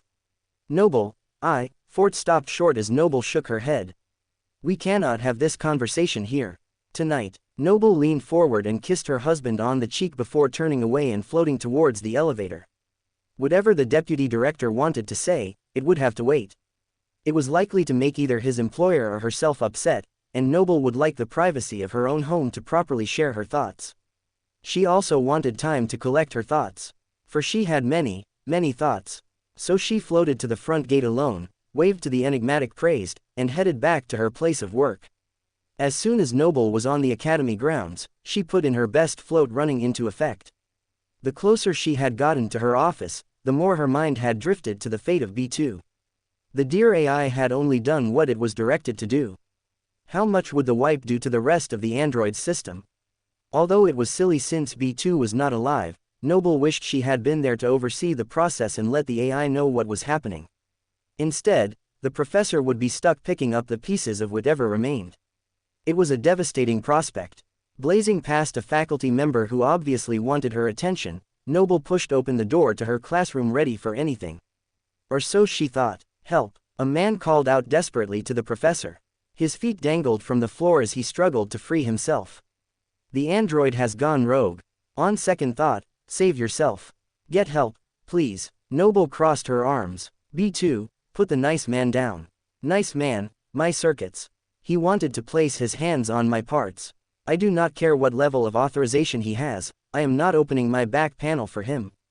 The AI glared at the man, causing him to shiver. As I explained to this, lovely android, I was only trying to do my job. I got a notice rescinding my orders almost an hour ago, so all I want to do now is leave. The government technician grunted his exasperation. Walking down the steps of the tiered desks, Noble spoke more firmly. B2, put the man down and let him go in peace. Professor, the android looked ready to go toe-to-toe with the awakened on this point. He just said he will not touch you. Noble was not willing to argue. She could feel the technician's panic, and she didn't want to cause him any more stress by drawing out the situation. Let go, now. For a moment, it seemed like B2 might ignore a direct order for the second time. But in the end, the android opened its alloy palm and released the vice-like grip that had been suspending the technician by his shoulder. The man dropped into a heap before crawling as quickly as he could away from the persistent robot which had held him captive. Taking shelter behind the professor, he tried to use the lady's desk to pull his shaky legs to stand. Noble politely ignored his plight as she continued to face the AI. Go take a rest, B2. I will handle this. Androids don't rest, 2B reminded her automatically. You know what I mean. Noble tapped her foot in the air lightly. Yes, Professor. 2B's shoulders drooped slightly, then the AI lurched forward once at the technician. He flinched. Don't even think about touching me again. Turning on two perfectly formed heels, 2B marched to the wall, entered the nook, and slammed the panel shut. I'm Professor Noble. Are you hurt? Noble turned to the man crouching behind her. With her help, he stood and straightened his back. Name's Cecil. The technician rolled his shoulder experimentally, and the only thing hurt is my pride. I have never had a robot get the jump on me like that. B2 isn't just any robot, Noble couldn't help but smile. But I am sorry that you were assaulted. Let's keep that between you, me, and the wall if it is all the same to you. Cecil touched the side of his nose. Understood. Noble looked at the panel and frowned. I suppose you were not able to complete your orders then. No, Cecil began to collect his tools. But like I said, the order was rescinded by a higher authority, so it is just as well. Oh, and between you, me, and the doorframe, the technician lowered his voice after a furtive glance to the panel, I would just as likely quit as go near that android again. Worse than a nightmare creature, that one is. You must not have met many nightmare creatures, Noble chuckled. Just the same, I will be off. Best of luck, Professor. With that AI around, you are going to need it. He held out a datapad for her electronic signature. Noble hesitated, but after reading that the document said he had come but not done any work, she put her name to the pad. May we never meet again, ma'am. Cecil tipped an invisible hat, picked up his toolbox, and marched from the room. That is the second person today who has said they never want to see me again. I hope it isn't a pattern. Moving to the datapad locked in her desk, Noble checked over B2's logistics from afar. Seeing that everything was in order, the professor pressed the button to release the panel. It's all right, he's gone. B2 poked a lifelike head out of the nook and scanned the room. Good, and I think your access might be restored now, Noble added. Good. The android froze, checking the validity of the statement. It is. Good. Noble felt better knowing things had returned more or less to normal. Good. B2 repeated. You know what isn't good? Noble pinched the bridge of her nose. What? The android pointed to the time. You were late for your sparring match with Sarai. Again. Just as quickly as she came, Noble fled her own office. A myriad of things ran through Noble's mind as she rushed through the campus. Should she have done a more thorough check on B2? Her cursory glance might have missed something serious. It would be better to check in the morning when Noble had a clearer head. But would she have a clearer head in the morning? Or would she just have a new set of worries? Noble would need to make a new schedule to balance her classes and new assignment in the government. What would that even look like? And there was the problem with Ford and his taking the notes. The two of them would have to hash out their issues before they went to sleep that night. Noble vowed long ago never to enter the dream realm while angry at him, and that had extended to him going to bed as well. Tomorrow was never guaranteed. Today's anniversary was proof of that fact. Government order or not, I don't know what possessed Fort to take something that belonged to me. Noble felt the same sense of betrayal that she had before. The professor resisted the urge to call her husband and demand an explanation. With how she was feeling, it was unlikely that she would even listen. It was better to get out her frustration in a healthy way. Like a friendly sparring match. It was quite convenient that someone was waiting for her to have one just now. I'm so sorry. Noble rushed into the training room a few minutes later in her hastily donned workout clothes. You always are, and I always forgive you, Sarai laughed lightly. She was sitting in a chair by the table where combatants often stored their personal items before sparring. The auburn-haired beauty smiled brilliantly before popping something in her mouth. In her lap was a box of exquisite chocolate morsels. Sarai offered the box to her friend. Noble recognized the package as the one she had gotten the other awakened for her birthday. The gift had been expensive, but Sarai did love real chocolate. I'm not hungry just now. Noble had not eaten lunch, but with everything that had happened, her body did not crave food. You were already late. Don't make me eat alone too, Sarai pouted. Such a sweet soul, and always so willing to share even her nicest things. Noble peered into the box and selected a cream-filled creation. The small bit of heaven warmed her spirit and soothed her soul. Thank you. So, what made you late this time? Did someone have a memory that turns everything magenta?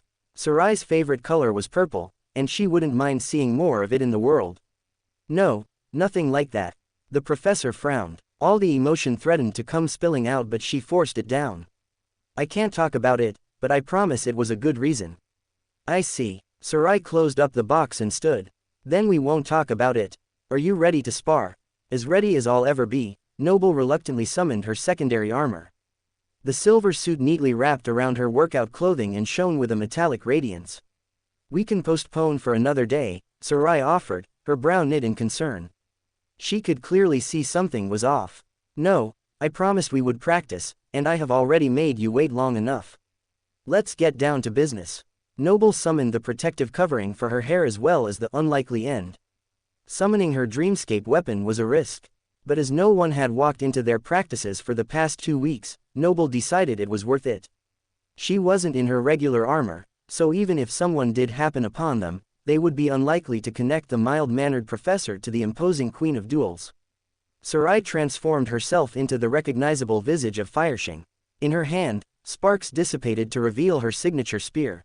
She raised one eyebrow. The duel began abruptly. The two women had been practicing at least every other day either at the academy or on the weekends at Noble's home. They had come to know each other well enough not to ask the other when to start. The first few strikes by Sarai were experimental in nature. The fiery awakened hoped to pull Noble into making a mistake early to gain an advantage. It worked. Sarai was able to thrust her spear past Noble's guard and force a burst of fire at the professor's head. While the flicker was not enough to really hurt an awakened like Noble, it was warm enough to singe the tips of her eyelashes. The professor flew backward, not even bothering to take fake steps to do so. 2 blunders in 1, you'll have to do better than that, Sarai teased. Is your mind floating away without your body? What? Noble blinked. The auburn-haired duelist had disappeared, replaced by a spunky teenage boy. His blonde hair waved in the breeze while his blue eyes sparkled with mischief. I said you are doing it again. You know, where your brain leaves your body and floats away. And here I thought it was all of you that was always being pulled to the sky. The young man's voice was filled with laughter. He swung a wooden sword around his body before hoisting it into the sky like the string of a balloon. Then he pretended to drift off into the clouds. All around them, the spring buds were beginning to bloom in the city park. Noble shook her head with a weary grin. They had had this exact conversation so many times. You know, I very much regret telling you my flaw. Why did I ever do such a thing? You just wanted to get in good with me so that I would let you marry Dad. The boy wrapped his mouth around the last word like it was the sweetest candy. Ah yes, I remember. You took full advantage by trying to ask me every sordid detail about my life that you could. Very clever, young man. Noble squinted at the boy with a scowl. Come on, Mom, you aren't still mad about that, are you? There was hesitation in the teen's voice. I could never be mad at you, Seb. I chose you and your father, and I love you. Don't ever doubt that. Noble reached up and tousled the boy's hair. I love you too, Mom. Despite his age, the boy wrapped himself around the woman in a bear hug, catching one of her arms in midair. Seb was already taller than she was, and the action caught her off guard. Hugging him back, she reveled in the moment. Now, enough stalling, Noble patted his head lightly. We really need to work on your sparring. Noble held up her wooden practice sword. I have almost a whole year and a half before I can even be infected with the spell. Can't we just enjoy the park? Seb gave a dashing smile. He is almost the same age as Honey right now. Noble thought. The scene around her wavered, disorienting her. What do you even know about fighting? Your aspect isn't good for combat. Seb's goofy face took any of the sting out of his words. He was still trying to stall, and an argument was a great way to accomplish his goal. Noble shrugged. You are right. I will talk to your dad about hiring a tutor when he gets home from work today. Seb's eyes widened. No, I take it back. Sparring with you is perfect. Teach me your ways. With your training, the nightmare spell doesn't stand a chance against me. The boy stabbed at the air to slay an invisible foe. He looked back at her and his expression changed. Mom, what's wrong? Noble felt her face. Tears were streaming down it. This hadn't been part of the original event. They were supposed to spend the next hour sparring. Not that it was enough. None of it was in the end. Noble studied the boy in front of her, memorizing every detail of his face. He was so young and innocent. Her heart beat wildly against what would happen. Are you crying? Seb's voice sounded strange, more feminine than she remembered. I wish I could have been more help to you, Seb. You deserved so much more. I love you. No matter how much she tried, the words would not come out. Seb's face and the park around them faded from view. Noble blinked. Sarai was staring at her with a concerned expression. Her spear was at her side. I am sorry. Noble suddenly remembered where she was and wiped the tears on her cheeks with the back of her finger. My mind drifted as you said. I am here now, though. Noble took a slow deep breath and exhaled. Let's spar. The sudden, intense memory had startled Noble. That was just the way it was with grief. It came in waves, and the current one crashed over her, threatening to drown her. But Noble was determined to swim against the current. I couldn't help Seb back then, but I can help Sarai now. The professor shifted seamlessly into a fluid fighting style. It was very effective against Sarai's spear, and the other lady found herself blocking so often that she had no time to attack. Come on, try to keep up, Noble encouraged. You are going more aggressively than normal. Sarai ducked as the unlikely end arced towards her head. Just trying to get you to be better. Now push yourself. The professor's eyes began to swirl. Her unbridled emotion began to flow like her essence into her very being. The woman's hits became even faster and more direct. If I had been this good when Seb was around, maybe he would have gotten the skills to withstand the spell. Maybe I wouldn't have failed him. Noble spun away as Sarai finally got in a single jab with her spear. A fiery ball hit the ground but dissipated without causing the arena damage. That kind of power would have obliterated a section of the floor if not for the built-in spelltech. The people of the mundane world did not stand a chance against it. They were helpless against both the awakened who were supposed to protect them and the nightmare creatures who threatened to destroy them. Deep down, Noble felt helpless too. The gate that opened by her children's school had been too sudden for her to get there in time to be of any assistance at all. By the time she had reached the area, the government had dealt with the bulk of the problem and she was left to comfort her scared children. How did one protect their children from their own nightmares? Especially when those fears could manifest at any date and time without so much as an alarm bell. Another catastrophic gate was on the horizon. Her meeting with the Chancellor all but confirmed that fact. Would it be another Category 5 gate? Was there something worse than that? Noble hoped not. Having lived through the fall of North America, she dreaded the thought of having to relocate again if the next apocalyptic event occurred in the NQSC. And that wasn't even thinking about trying to save the people she loved before they had to start over. Noble could theoretically float her family out of harm's way if they were nearby when it happened, but if they weren't. I have to be stronger. For Seb, for Honey, for Brock and Blaze, for Fort, for Mom, for Dad, for Sarai, the list went on and on. Each person that came to her mind added an additional weight to her conscience. There was so much to consider. So much responsibility to bear. Each life had value, and if the situation became dire, she struggled to think of a way that she could reasonably save all the ones she loved. I cannot let that stop me. In her first nightmare, Noble had watched helplessly as people around her were mercilessly killed. Many of the nightmare creatures had tongues of fire that could shoot up, wrap around their prey, and then ignite to burn their captive alive. How she wished she could have saved those innocents, even if they were not technically real. If only she had her unlikely end, she could oh so easily thrust her estoc into those fiery fiends. Ah, Sarai screamed, reeling back from the latest strike. Noble looked in shock at her friend's bleeding arm. I am so sorry, I didn't mean to. Are you alright? The professor replayed the last moment in her mind. Thankfully, she was able to confirm that she hadn't used the enchantment of her blade, or things would have been much, much worse. Rushing forward, Noble dismissed her sword and summoned a small bottle. I am all right. Sarai looked warily at Noble, her beautiful face full of uncertainty. Her opposing palm was over the cut, but blood was seeping through her fingers. No, you aren't and it is my fault. Let me see it. Noble ushered her friend over to the table and sat her down. Dismissing her armor, Sarai slowly removed her fingers. She hissed in pain. Like the leather armor, her slender tracksuit was cut clean through, and the skin below her shoulder was sliced.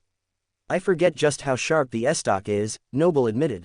Forgive me. With permission, Noble took some salve from the magical memory and ran it along the seam of the cut. Almost instantly, the skin began to close, speeding up the already naturally faster healing of the awakened. The cut was shallow, so it would likely be gone within the hour. You got a little carried away there, Sarai stated the obvious. For a moment there, I thought you might actually try to kill me. Do you hate me all of a sudden? Of course not. Noble was devastated that her friend could ever even consider such a thing. Then, Sarai indicated her arm. What is going on with you? Noble sighed. Dismissing her healing salve, she sat down in the second chair across from the other duelist. It's been a day. I caused B2 to do something by accident, and it got me into a lot of trouble, but I cannot talk about that. Fort and I are in the middle of a disagreement, but I can't talk about that. I also got some unsettling news, but I cannot talk about that either. Sounds frustrating. Sarai wasn't sure what else to say. And that's not even the hardest part. Noble placed her head in her hands, fighting the urge to cry all over again. Is that at least something you can talk about? I'm a very good listener. Sarai folded her hands in her lap. The best, Noble agreed easily. She lowered her hands and took a deep breath. A moment ago you said something that reminded me of my son. I experienced a vivid memory of him. Today is the anniversary of his death. Brock and Blaze were alive last time I checked. Sarai's eyes lit with recognition. Wait, is his name Seb? How could you possibly know that? Noble's mouth hung open. Was Sarai secretly a seer and hadn't told her? The humble baker gave a sad smile. You mumbled it when you started crying earlier. I didn't realize it was a name until just now. He was a good kid. Noble wasn't sure what else to say. You want to tell me about him?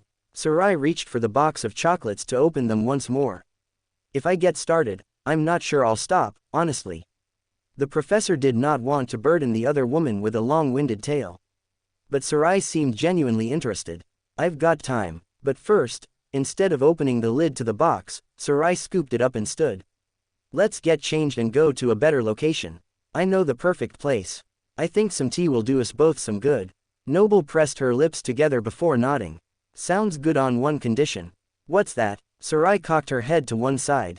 Wherever we are going, I'm buying. If Noble was expecting an argument, she was disappointed. The fiery duelist winked. Did I say tea? I meant steak. Or pizza. Pizza with popcorn. I definitely think we should have steak, pizza, popcorn and also pie. With chocolate cake for dessert. The ladies got changed, headed away from the academy, and made their way toward the train station. While they waited for the next engine, Noble sent a message to Fort to let him know she would be a little late that evening. Although he did not immediately respond, she was sure Fort would see the message. It was her husband's evening to cook anyway, so it was very likely he would be relieved to have some time to sort out his own thoughts over a pot of noodles before she got home. The restaurant where they ended up really did have a little bit of everything. And that was a good thing. Because as soon as the ladies were seated, Noble's stomach growled in protest. She had completely missed lunch. Although awakened could go without food for longer times than mundane humans, that did not mean their bodies wanted to. And Noble's body was now vehemently objecting to its improper treatment earlier that day. Sarai pressed her lips together to hide her smirk. She called over a waiter.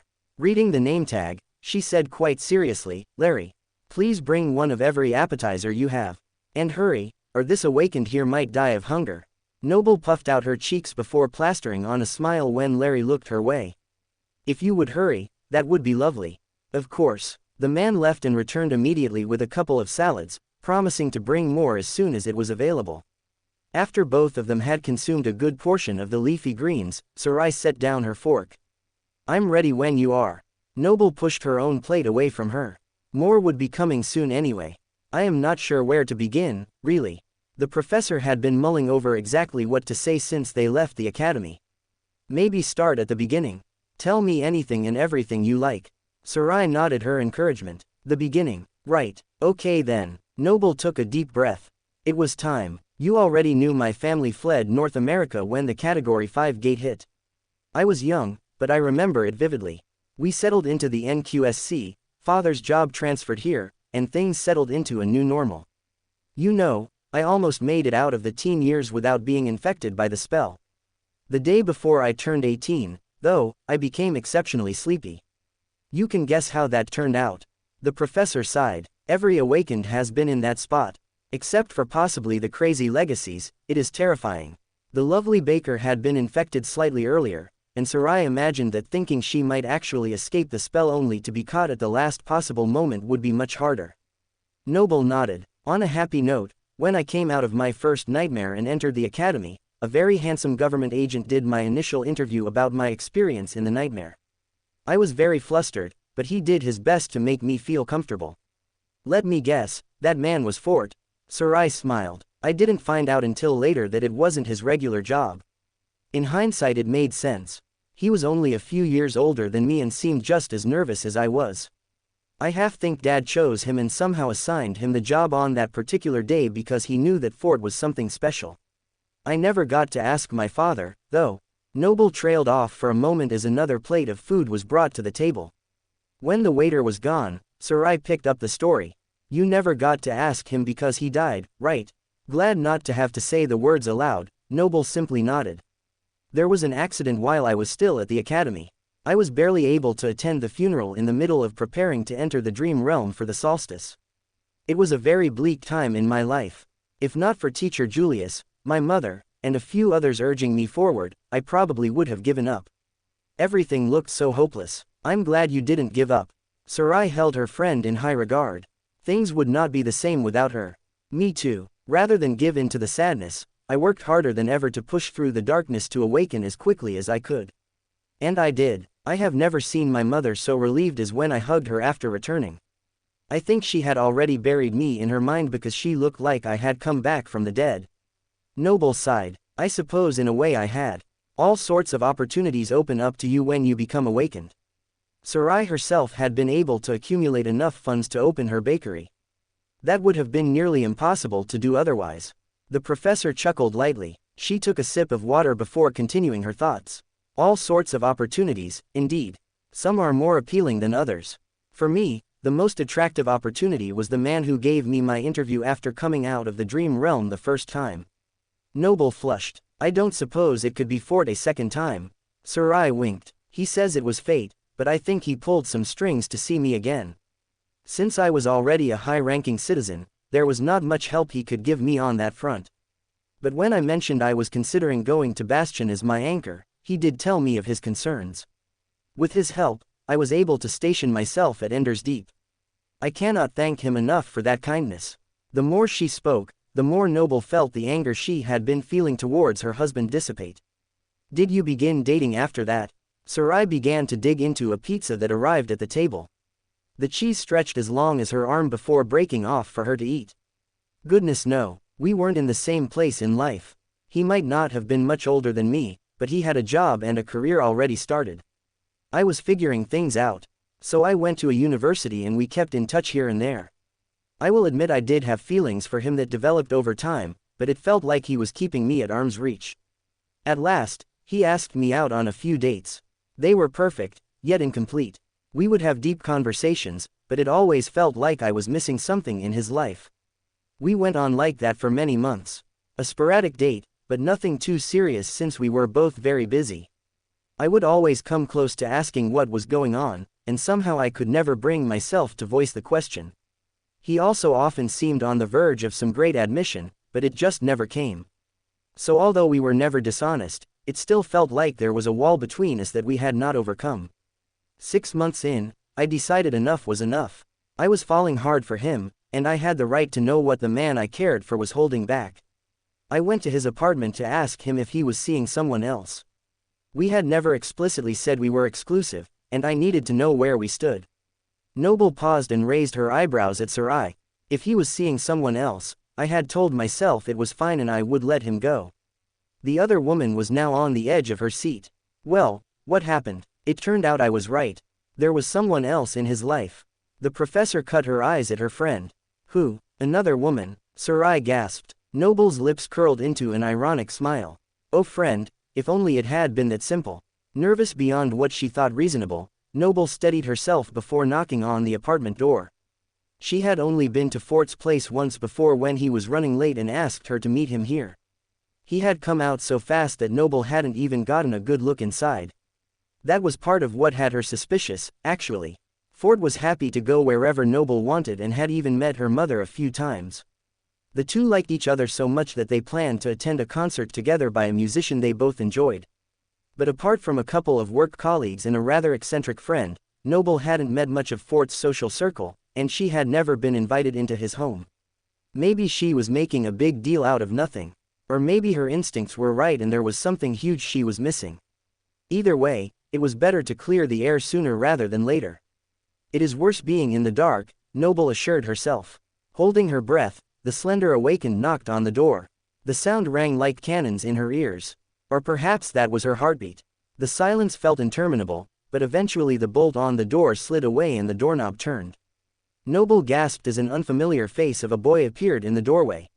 He was a little shorter than Noble and quite lanky, and the quizzical look on his face reminded the woman of a puppy. "Can I help you?" he asked, his voice on the precipice between the high timbre of a child and the lower resonance of youth. Startled, Noble brought her hand to her chest. "I am sorry, I think I may have the wrong address." Her eyes flicked up to look at the number beside the door. "I don't suppose you could tell me where Fort lives?" The door swung open, and the man in question smiled apologetically. "Noble," he said, "did we have a date and I forgot?" Noble flushed. "No, I just needed to discuss something but it can wait." "Sorry for interrupting your evening." The woman had no desire to talk about things in front of the boy, especially if there was a mother inside who went along with him. "Noble, please wait." Fort caught the lady's hand before she could turn to leave.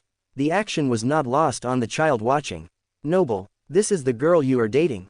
She's cute." A smile split the boy's face.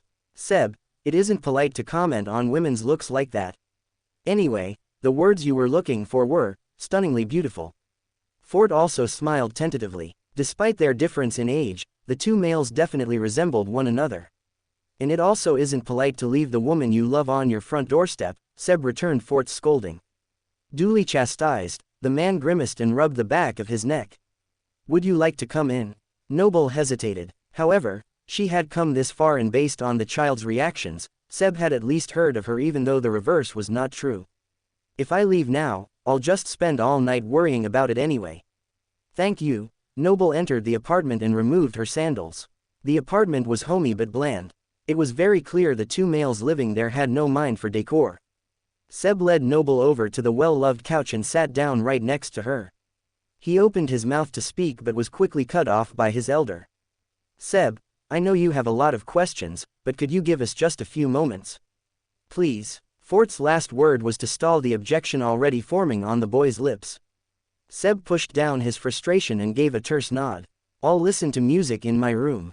He looked at Noble with a pleading gaze. Please don't leave without saying goodbye at least. I won't. Noble could not refuse the boy's request. No matter what happened between herself and Fort, the child had been nothing but kind to her. Seb reluctantly went to his room and shut the door. Music began to waft from the bedroom. I can explain, Fort began. Don't you, me right now. I have been feeling like something was off for a while now.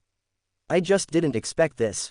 Noble rubbed her forehead. Fort was hiding a child from her. I understand this is a lot. I will answer any questions you have. Fort sat down beside her but refrained from taking her hand like he wished. Where do I even begin? Noble's head was too full of questions to pick just one. How old is he? She managed at last. 11. He will be 12 in September.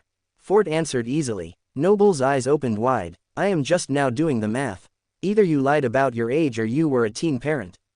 Where is his mother? Is she in the picture at all? Is there any possibility of you getting back together? You are mistaken. The handsome man took a deep breath. I am not Seb's father. I am his uncle. What? Noble looked towards the door where the music was playing. But he lives here. He has since he was 8. Kane, my older brother, has always been a bit problematic. He disappeared when I was still a teen and only showed up on my doorstep with a child when I got my government job. When he realized I wouldn't support him and his habits, he left and didn't come back. That was almost 4 years ago. That's terrible. Noble had not expected that explanation at all. The anger and hurt she had been feeling began to evaporate, replaced with compassion for both Seb and his caretaker. I should have told you, I know. It is hard. I promise I wasn't trying to hide Seb from you. He never knew his mother, and his dad just up and left. I hadn't introduced you because I wanted to protect Seb from the possibility of someone else walking out on him. Fort hung his head. I'm so sorry, B. Noble could feel the genuine remorse of the man before him. It was mixed with concern and love. She sighed. You did what you thought was best for Seb. I respect you for it. I don't blame you if you want to break things off. A child changes things. Fort wanted what was best for the woman before him. She was young and had so much life yet to live. It was unfair to ask her to jump into caring for a boy that wasn't hers. Without hesitation, Noble took Fort's hands and squeezed them. Seb isn't just any child. He is your nephew. You are important to me. If you love him, as I can feel you do, then I want to get to know him better. If that is all right with both you and him, I mean. The expression of trepidation quickly changed to relief as Fort brought Noble's hands to his lips and kissed them. Seb was right about one thing, you know. I do love you. I love you too. Noble knew in her heart she meant the words. I just hope Seb feels the same way. On cue, the young man bounded out of the room with childlike exuberance. Somebody call me, he asked excitedly. His shining eyes were filled with mischief. Surprised by his sudden appearance, the couple shied away from the intimate kiss they were about to share. You were listening at the door, weren't you? Fort pointed an accusing finger at his nephew. Seb grinned unapologetically. You would have done the same. He plopped himself between the couple, forcing them to scoot apart on the couch. He eyed Noble carefully. Now, I have a few questions for you. I'm sure you do. Noble unconsciously gulped. All right, I can take it. Ask me anything. You are an awakened, right? Seb seemed sure on this point. Noble wondered if Fort had told him or if he had come to this conclusion on his own. Awakened have great power, but they also have a handicap to balance it out. So, what is your flaw? Seb. Ford brought his palm to his face and shook his head. I really have to teach you what it means to be polite. It's fine, Noble did not want the men to fight because of her. If she was truly as all in as she claimed to be a minute ago, it was time to put it all out there. I will tell you both, but you cannot tell anyone. You understand? The young woman looked to Ford. He nodded. A silent question passed between them and he nodded a second time. He thought that Seb could be trusted with this information. My flaw is that I cannot touch the ground. Even now, I am not really sitting on the sofa and my feet are not on the floor. My body constantly wants to float away, and I have to consciously keep it between the ground and the sky. If Ford thought anything of the flaw, he kept his face neutral. On the other hand, Seb nodded approvingly. It's a wicked flaw for sure, but not one that could hurt my uncle, so you get a point in your favor for that. Next question. Before that, can you tell me how many points I need to pass your test? Noble wanted to know exactly what she was in for. 100, of course. But don't worry, some questions will be worth more than others. For example, if you say chocolate is your favorite ice cream, that will get you 10 bonus points. Seb nodded as if this were some well-known fact. It is a good thing I like chocolate then. Noble grinned until the boy shook his finger. Wait, I am not to that question yet. Seb clicked his tongue. Why do you get to ask all the questions? Noble wrinkled her nose playfully. I think for every question you ask, I should get to ask you and Ford one as well. Seb thought, tapping his chin just like Noble had seen Ford do so many times before. That seems fair. You may proceed. Noble hid her grin. He was still a child and yet sounded so grown up. Okay, you started off with a big question so I will as well. I would like to ask, what's the most interesting thing that has ever happened to you? The woman realized belatedly that this might not have been the best place to start. Just because Seb was being a little hard on her did not mean Noble should act in kind. But her instincts had told her that she should prove that she meant business. Noble was rewarded with a huge smile from the boy. Most interesting good thing. Oh, that's easy. Your arrival today was the most interesting thing to happen in a long time. Uncle Ford is a little boring, no offense, he said with a playful grin. Ford bumped Seb's shoulder with his own and gave a mock scowl. Hey now, I have my moments. He gave a long-suffering look to the lady on the other end of the couch. I am afraid he is just trying to flatter you. Noble leaned over and whispered loudly, it's working. Very pleased with himself, Seb rubbed his hands together. Excellent. Shall we continue? Now my second question is, what are your aspect and abilities? The interrogation went back and forth for over an hour. Noble found the more she talked to Seb, the fonder of him she became. He was curious and clever. Many of the wonderful traits that she admired in Ford were also held by the young man who clearly loved his uncle. For his part, Ford was exceptionally uncomfortable at first. The two people he cared most for in the world were engaging in a battle of wits. It was very possible that one wrong answer could cause an argument and dash any hope he had of a future with both of them in it. As time went on, Ford realized he should have had more faith. Although there was an occasional point deduction by both Seb and Noble at different times, the two took the good with the bad and accepted things as they were. At last, the boy held out his fist, lowered his voice, and spoke into the invisible microphone. Okay, awakened Noble. We are down to the wire. You have 99 points and there is only one question left. And this one is the toughest one yet. Noble folded her hands in her lap and took a deep breath. All right, I think I am ready. Seb looked quite serious. He tapped the tips of his fingers together. What is your favorite ice cream?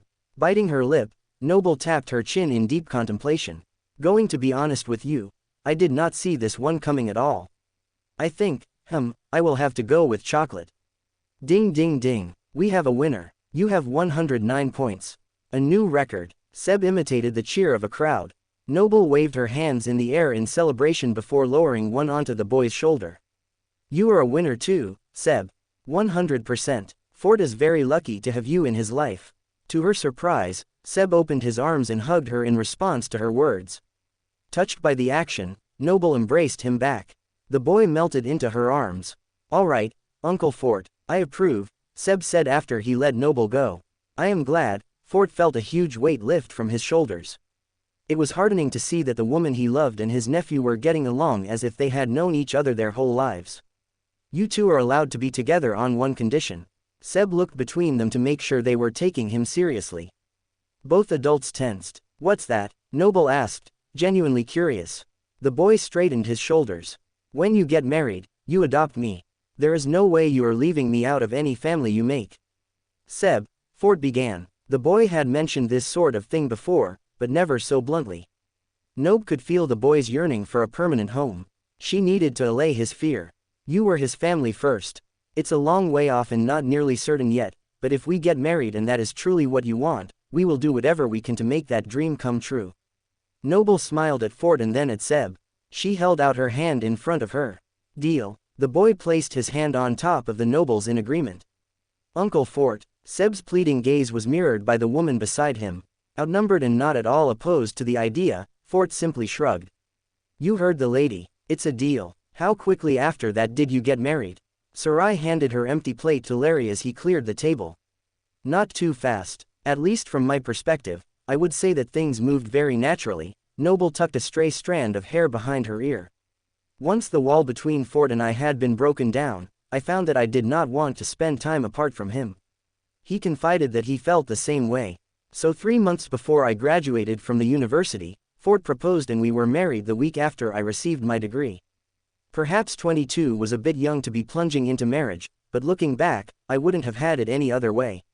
Noble seemed so lost in her memories that Sarai had barely felt the need to respond at all. The fiery awakened listened intently to each and every word. It was nice to hear her friend really open up. Most of the time, the professor kept her personal thoughts and feelings to herself. With her second ability being so potent, Noble always tried to be cautious not to force her feelings on others. Seeing Noble's animated retelling of the past was something new for Sarai, and she did not want it to end. Which led her to the next obvious question. "So you got married, and then I assume you followed through on your promise to Seb, right?" Sarai put her elbows on the table and rested her chin on them.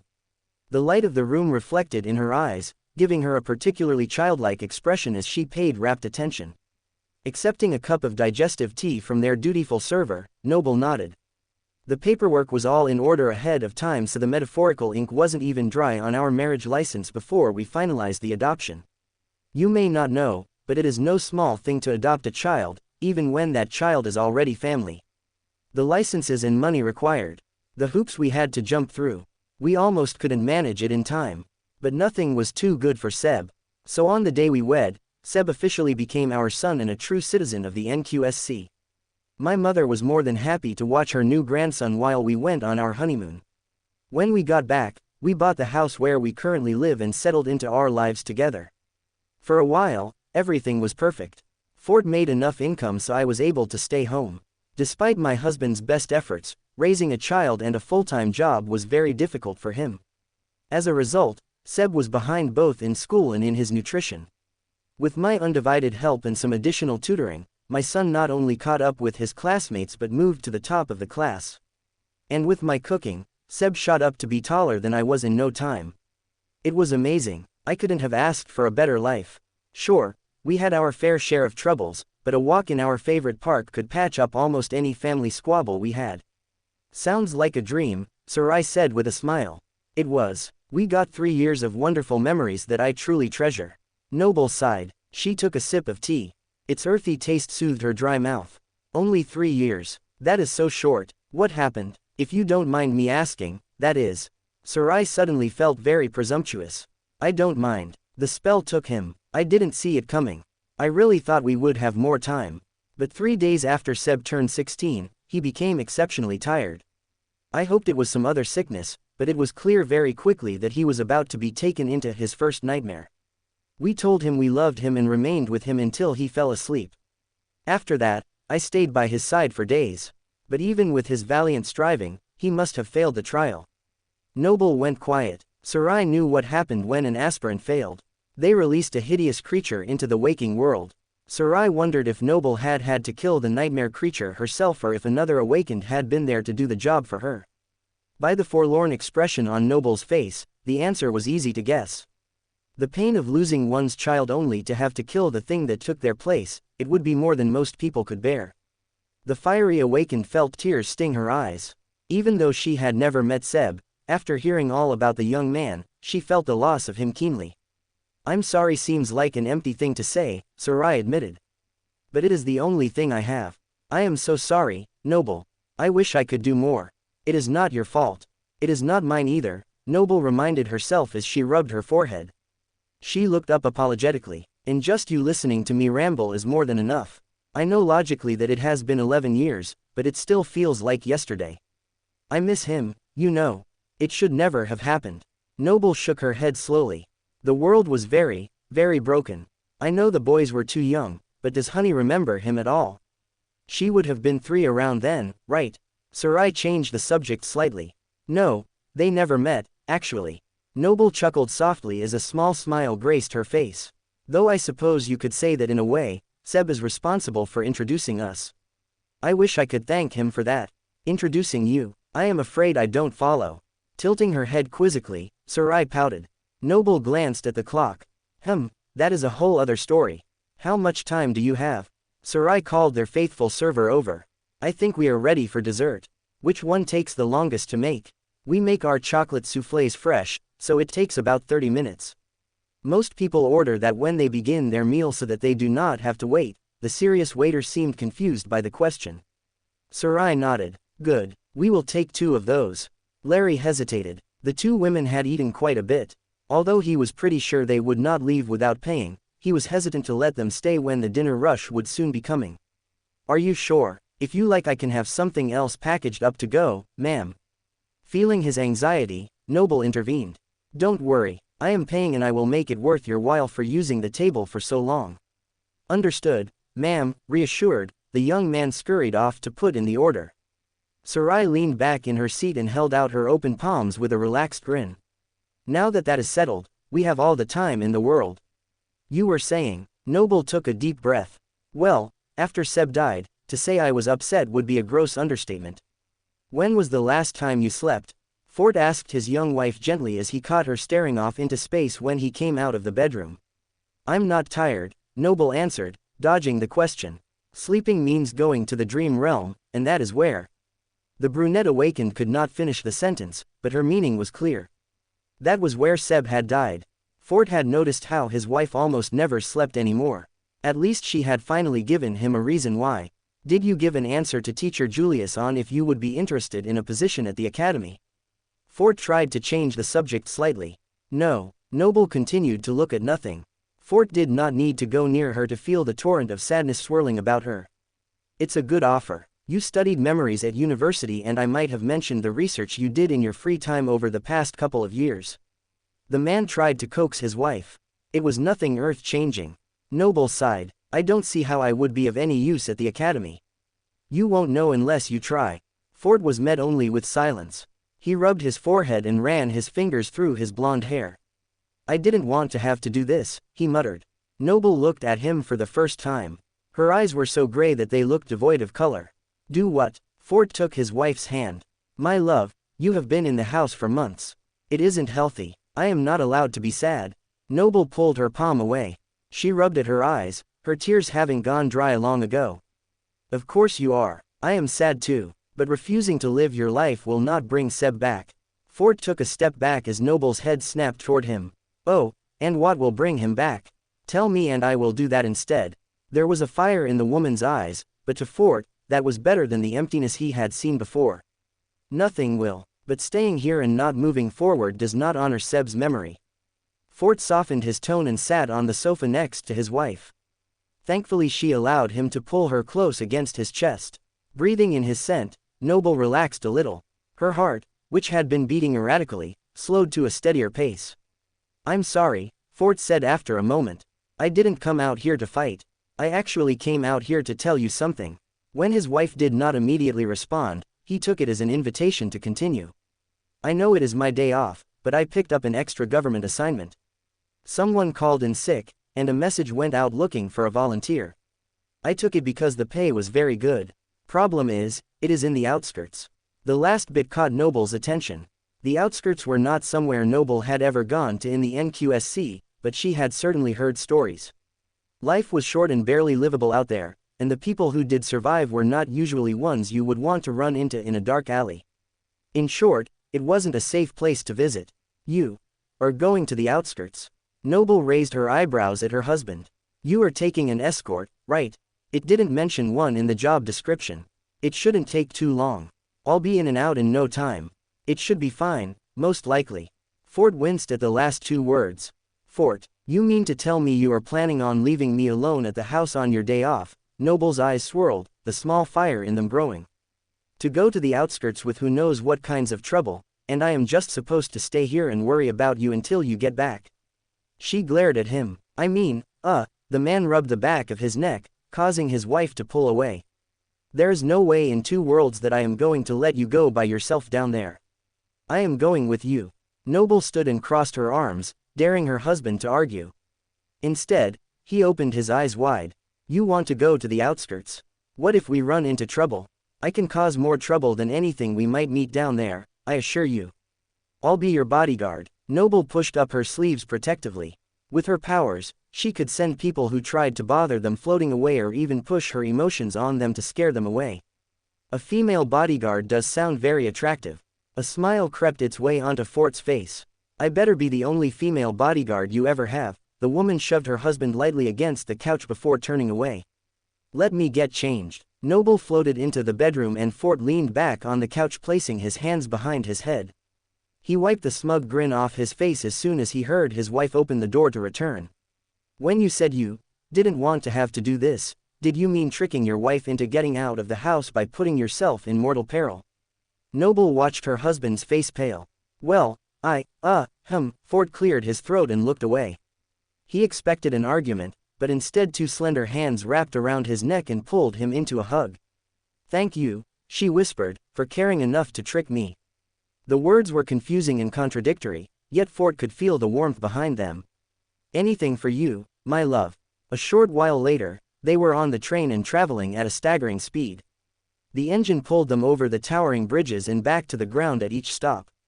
The farther they traveled, the less clean and pristine things around the railcar seemed to be. Then all at once, everything changed in the blink of an eye. The world turned shades of gray, black, and brown. The ground was cement with only a rare tree to mark a street's corner. The people, too, looked different. The ones who were still on the train with them as well as those at the station seemed malnourished and exhausted. Their hopelessness resonated and echoed Noble's inward feelings. For the first time in months, the awakened took the time to think about someone beyond herself. Compared to what was around her just now, she had it pretty good. She had much to be thankful for. I should really start acting like it.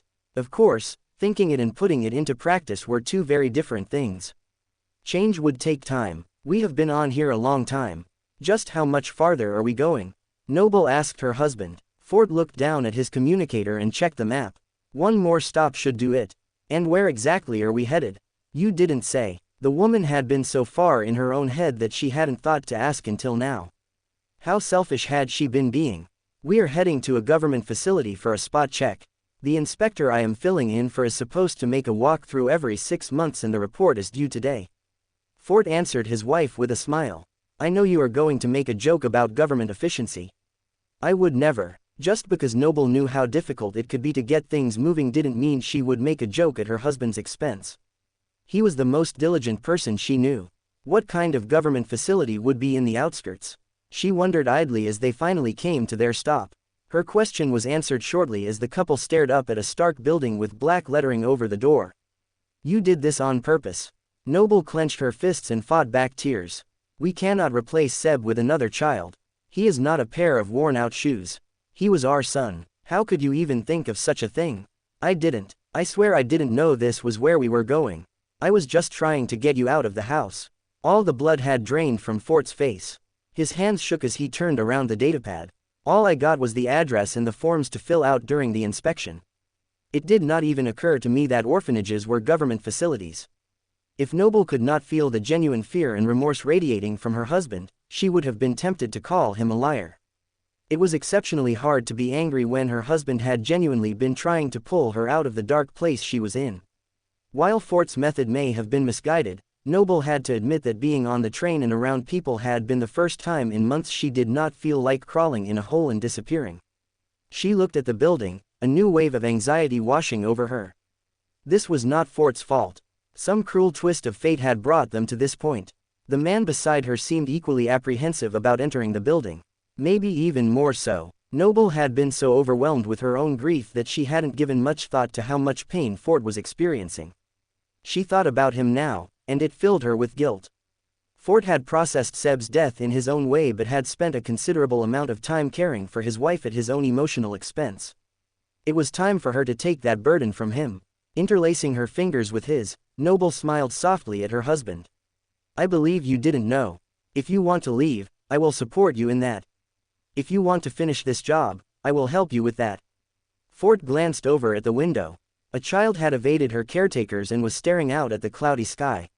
For now, the acid rain was holding off, but there was no guarantee that would last. It would be safer to be inside. Spotting the couple, the girl ducked, disappearing from view like a frightened rabbit. The little one reminded Fort of his wife and how she had been avoiding everyone since their world fell apart. The man sighed. I got you out of the house, and I am not about to let you go back just now. Fort glanced down at the datapad resignedly. I said I would do this job, and I shall. But I will do it as efficiently as I can. Then maybe, we could go see a movie or have lunch at our favorite spot. Fort sounded even more nervous than the first time he had asked Noble on a date.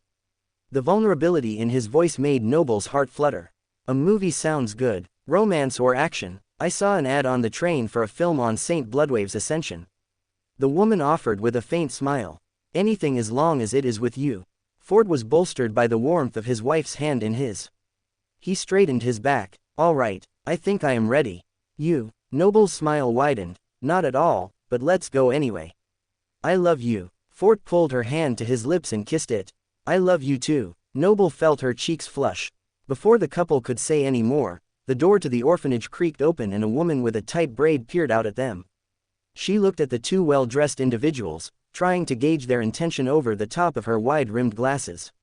May I help you? Her crisp tone was firm but not unfriendly.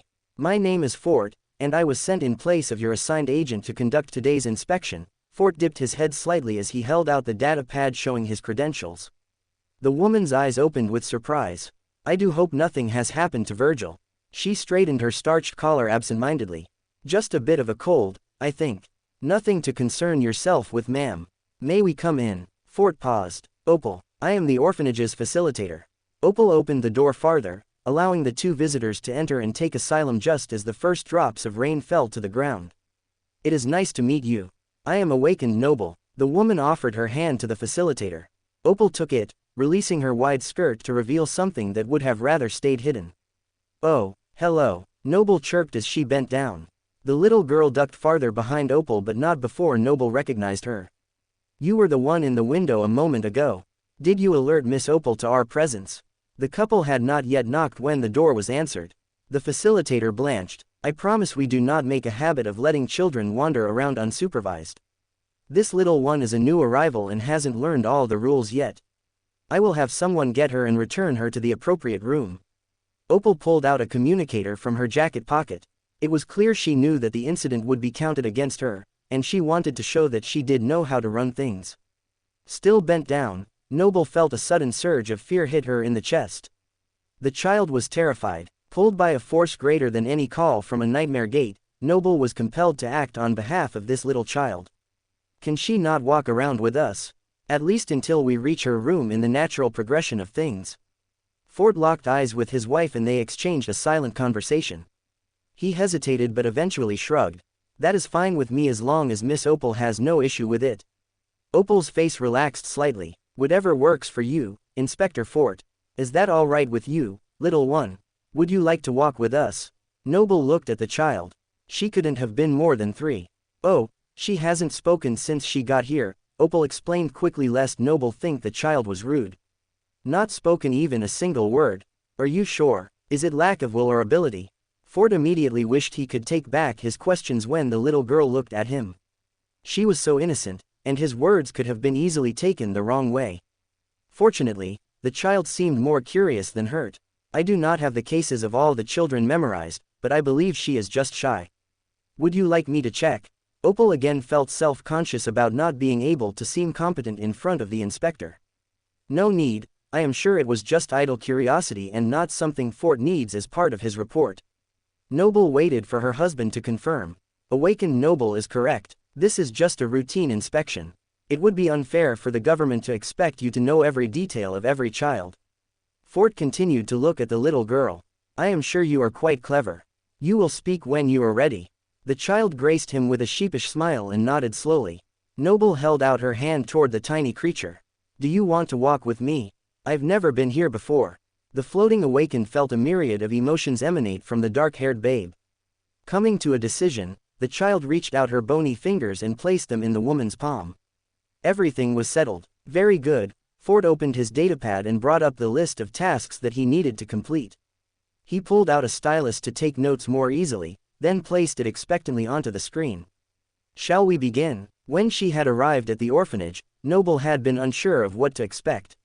She tried to walk into the situation with an open mind. Orphanage number 113 was clean, almost unnervingly so, especially when compared with the dilapidated state of the outskirts around it. The facility was industrial in nature, with each thing designed with function in mind. It made sense. With hundreds of children filtering in and out at any given time, the need to control disease and keep things orderly was a necessity. Still, Noble couldn't help but feel that it was missing warmth. The children also lacked joy. It was not to say they were miserable, but there was a subdued nature to their play and interaction that permeated the air. Each was wearing the same outfit as the little girl holding her hand, a tan sweatshirt and sweatpants. Opal went on to explain that the school-age children also had the appropriate uniforms, and all children had suitable sleeping gowns as well. We have the children separated by age and gender most of the time except during meals, but we make sure that all of our wards are closely monitored throughout their day to keep everyone safe and happy. Opal continued her speech as she walked them through the playrooms, study rooms, and sleeping quarters. Noble could clearly see that Opal cared deeply about her job and the children. Unlike all but a handful of the workers there, she had true citizenship in the NQSC.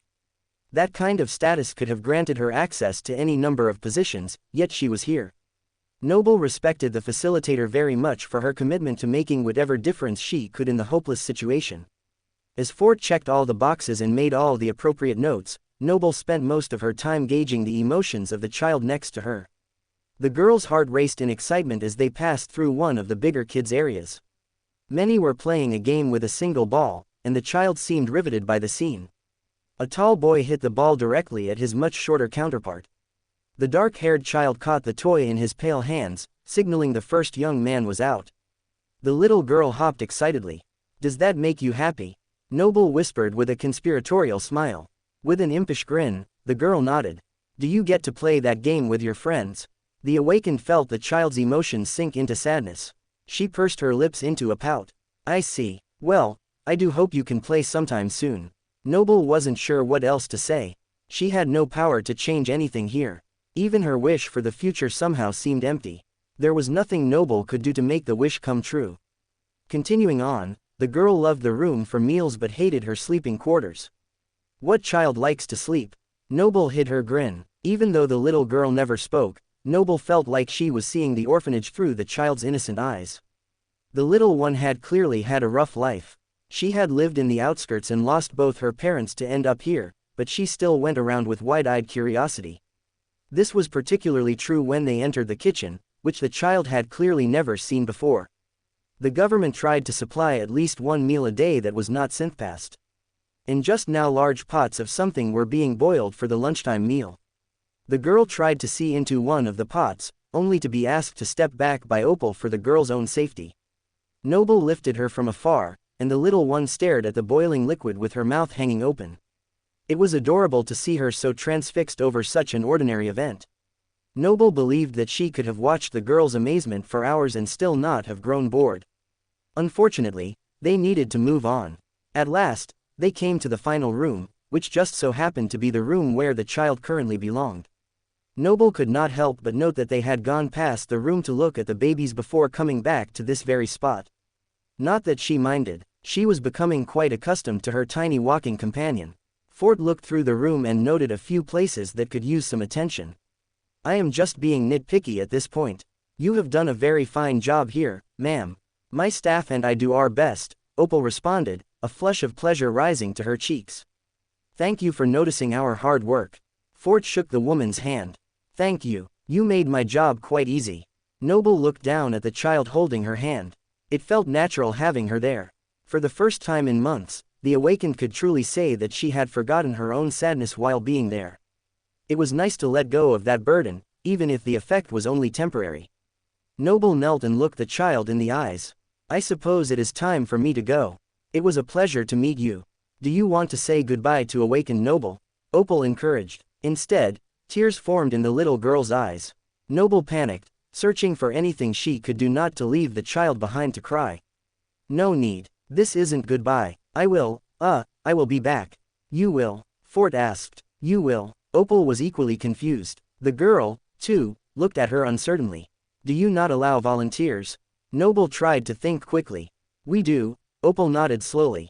She neglected to mention that they had never actually had one. Then I will be back on Monday then to see if there is any way I might be of assistance. Noble offered her contact information to the facilitator. Please send me anything I need to fill out and what time I should be here before then. Opal glanced at Fort, who shrugged noncommittally. Of course, awakened Noble. Opal dipped her head. I look forward to seeing you again on Monday. Noble could sense a little doubt in the facilitator's voice. It didn't really matter what Opal thought though, as long as she allowed Noble to return. The floating woman bent down once more to the child's eye level. There was a bit of hope there which stirred indescribable feelings inside Noble's soul. I will be back, is that okay? The girl looked to Opal. The woman gave her an encouraging smile. It is up to you, my dear. The child blinked back the tears and swallowed. Hesitantly, she nodded. Unable to control herself, Noble hugged the dark-haired girl. The child was so small that the slender awakened almost felt like she was hugging air. The girl sighed in contentment. How long has it been since the last time she was hugged? I will see you soon, Noble promised. As they exited the orphanage and the door shut behind him, Fort chewed his lip. Sensing his nervousness, Noble tilted her head. What? Nothing, just, do you really plan to come back here on Monday? The awakened's eyes swirled as she took her husband's hand. Well, I couldn't very well stay longer today. We have a movie to catch, remember? As the morning sun's rays of light filtered in through the windows, Noble rushed by her husband with her handbag tucked under one arm. I love you. I will see you after work. She kissed him on the top of his head as he sat at the table finishing breakfast. Swallowing his cereal, Ford raised one eyebrow. Where are you going? The orphanage. Opal mentioned that they might finally try to give the dormitory areas a fresh coat of paint. The government supplied the paint months ago, but not the manpower. I thought it would be nice if they had an extra pair of hands. Noble smiled at her husband. But you have never painted a room, have you? The man squinted as if sizing up his wife. There is no time like the present to learn. How hard can it be? And if I fail, I will offer to watch the little ones while someone else does the hard work. Noble shrugged off her husband's concern, which only made his grin grow. You don't think watching children is hard work? That explains why you have been at the orphanage almost every day for the past 2 weeks. Fort shook his head in disbelief. The change in his wife was striking. Although Noble still had her moments, it was like the sun had finally come out from behind the clouds. The beautiful awakened had found a purpose again beyond mourning, and Ford was pretty sure he knew what had caused the change. After all, Noble talked about it almost non-stop. They will have to start paying you soon if you spend so much time there, the man teased. I don't think they are hiring. And anyway, today is my last day going there, most likely. I am not sure how much free time I will have soon. Noble bit her lip. Fort stopped mid-chew and cocked his head to one side. What do you mean? His words came out slushy as he tried not to lose any food from his mouth. We can talk about that tonight. The woman's eyes swirled. Right now I have to go.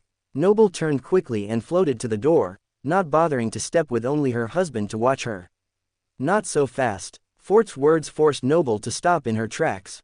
She had nearly made it to the door. Noble pressed her lips together. She said innocently. Fort rose from the table and took his coat off the hook. I am coming with you. You want to be my bodyguard? A wry smile formed on Noble's face. When he had gone 2 weeks prior, she had gone along to protect him. With her being an awakened and him a mundane human, the reverse would never be true when it came to physical safety. Think of me more as a painting partner, Fort answered with a wink. One of us needs to know what they are doing, or that place will end up a total mess. Don't you have work? Noble frowned. I was already planning to take the day off to spend with you. I have quite a bit of extra time built up, and this seemed a good time to take advantage of it. I thought I told you. Fort scratched his chin. Maybe you did. Noble was unsure. They had been talking and laughing a lot more lately, but she couldn't recall the conversation.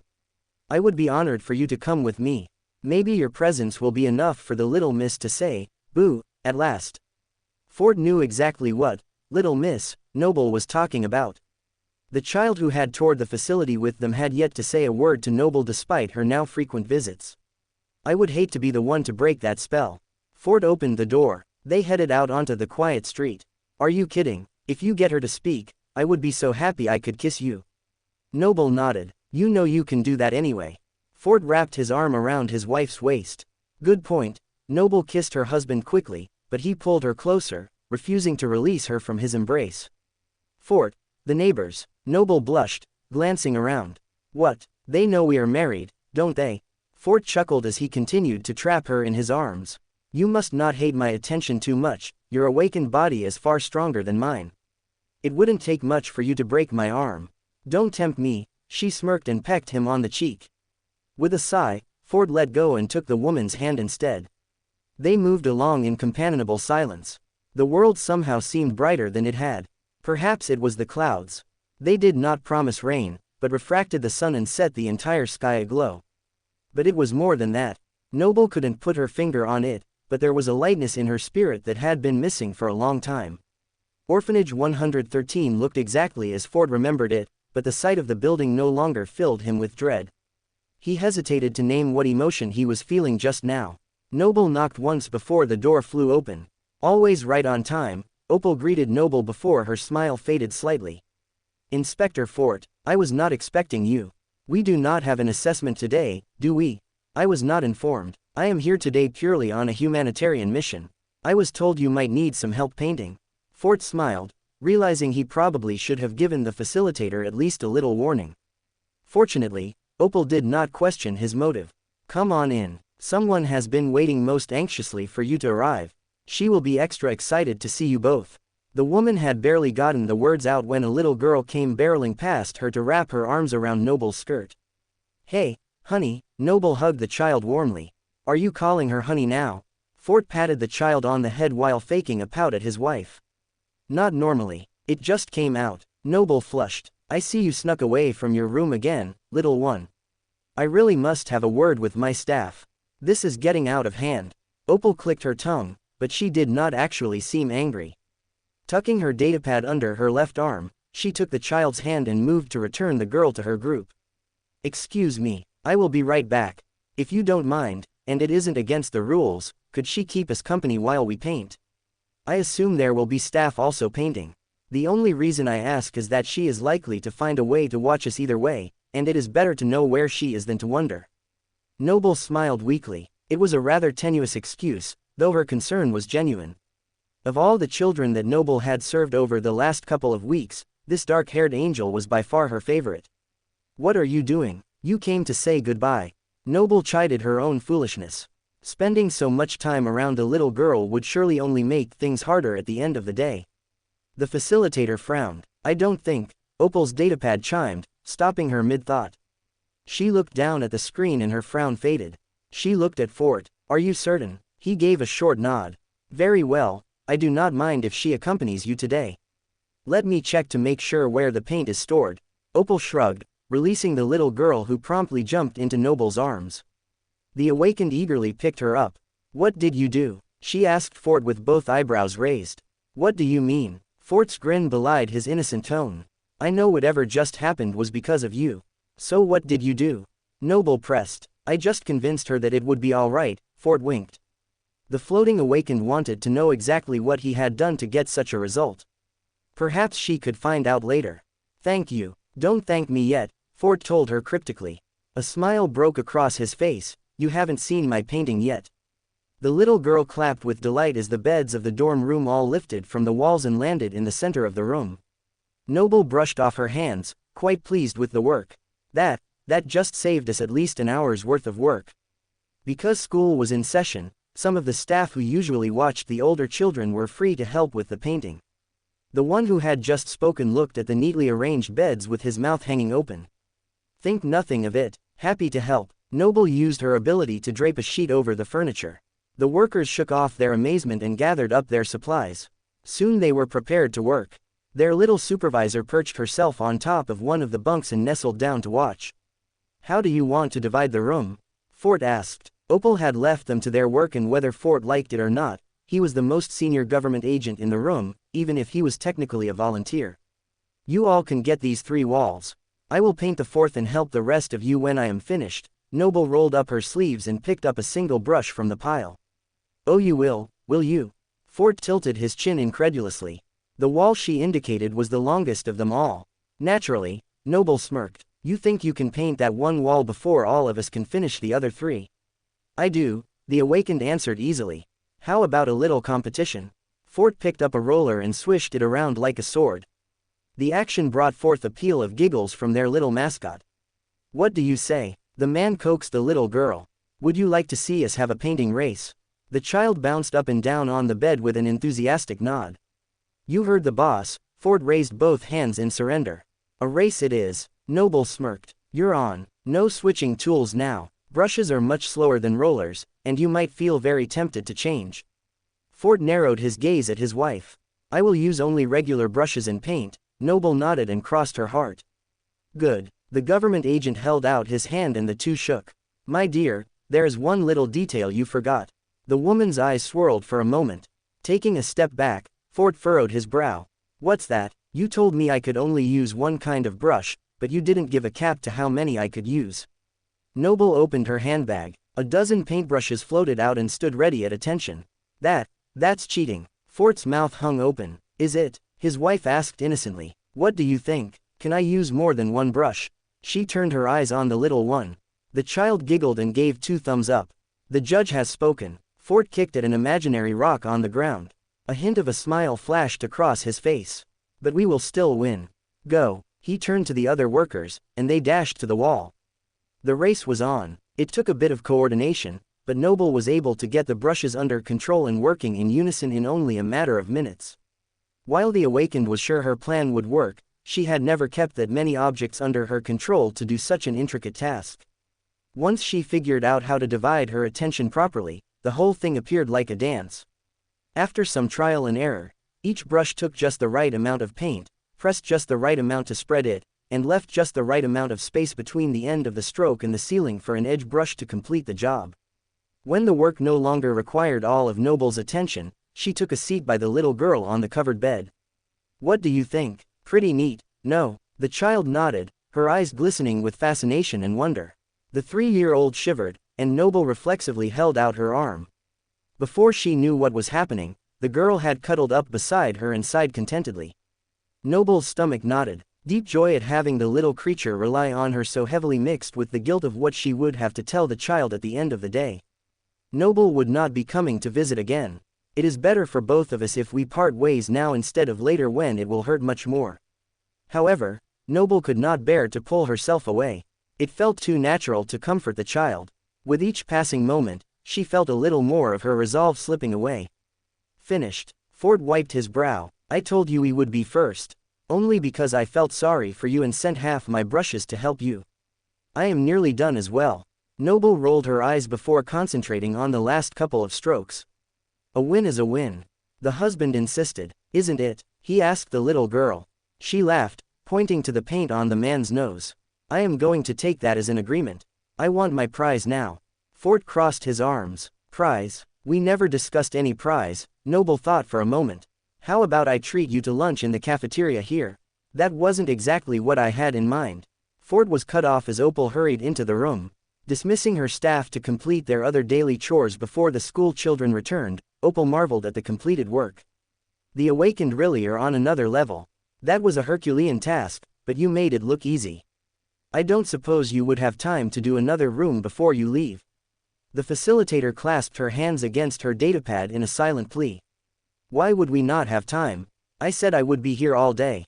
Noble furrowed her brow. Opal dropped her eyes, embarrassed. "Oh, of course, I just assumed after what Inspector Fort showed me." Even though he was behind her, Noble could feel the sudden spike in her husband's emotions. She turned just in time to catch Fort running his finger frantically across his neck with an exasperated look. The man cleared his throat. May I speak with my wife privately? Opal immediately understood. Nodding, she held out her hand to the child. Come on, sweetheart, I will take you to the lunchroom. The adults need to talk. The little girl looked up at Noble.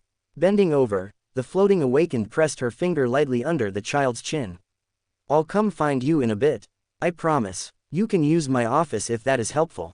Opal took them to a small room which barely held a desk and a couple of chairs. I will get the little one set up with something to eat.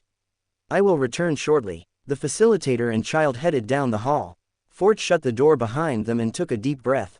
He seemed nervous and excited. The amount of energy coming off of him was befuddling to Noble. What is it? She asked when they both were seated. You have been spending a lot of time here for the past couple of weeks. Fort shifted uncomfortably in his seat. If you are going to tell me to stop, you do not have to. Today is my last day. I promise. Noble did not want a speech about how she had thrown herself into something too deeply. She already knew. Is it because of her? The man pointed to the door where the little girl had been smiling at them only a few moments before. You have become quite attached. I know. Please don't tell me it is unhealthy. Noble's eyes welled with tears. Fort pressed his lips together. I wasn't going to say anything of the sort. But you were thinking it, I know it. A single drip of water slid down the woman's cheek. Feeling the conversation was getting away from him, Fort took the woman's hand. I was actually going to suggest that you see her more often. How would you like to see that little angel every day? That would be horrible, Noble blurted, startling her husband. She began to sob in earnest. I ache knowing I have to say goodbye today. If I wait another month or two, it might just break me again. A child like that is too precious for someone not to adopt her. Do you really think her new parents would be alright with some stranger asking to see her? No, I could think of a way for her new parents to continue letting you see her. Fort's words caught the woman off guard. She sniffed and wiped her tears. Oh, you have no idea where she will end up or what those people will be like. I can fix that too. The man's smile grew. Noble looked at him incredulously. Can you now? Tell me then, what is your surefire way for me to still see that precious little one and be able to pick who her parents are? Squeezing both of his wife's hands, Fort winked.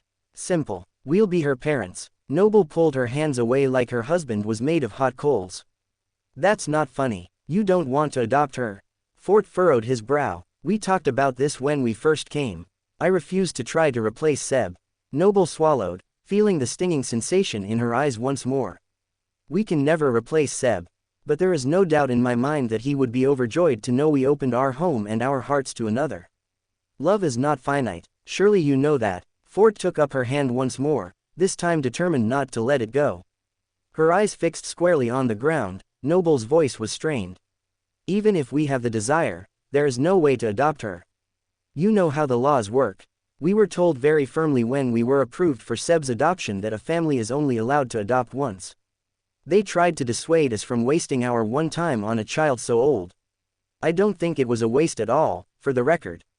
I would do it again in a heartbeat. But it limits our options right now. Unless you are suggesting I join one of the legacy clans. They have enough power to get around the more mundane ordinances. I am not suggesting you join a legacy clan, Fort said firmly. I would never ask that of you. In searching through our paperwork, I found another loophole.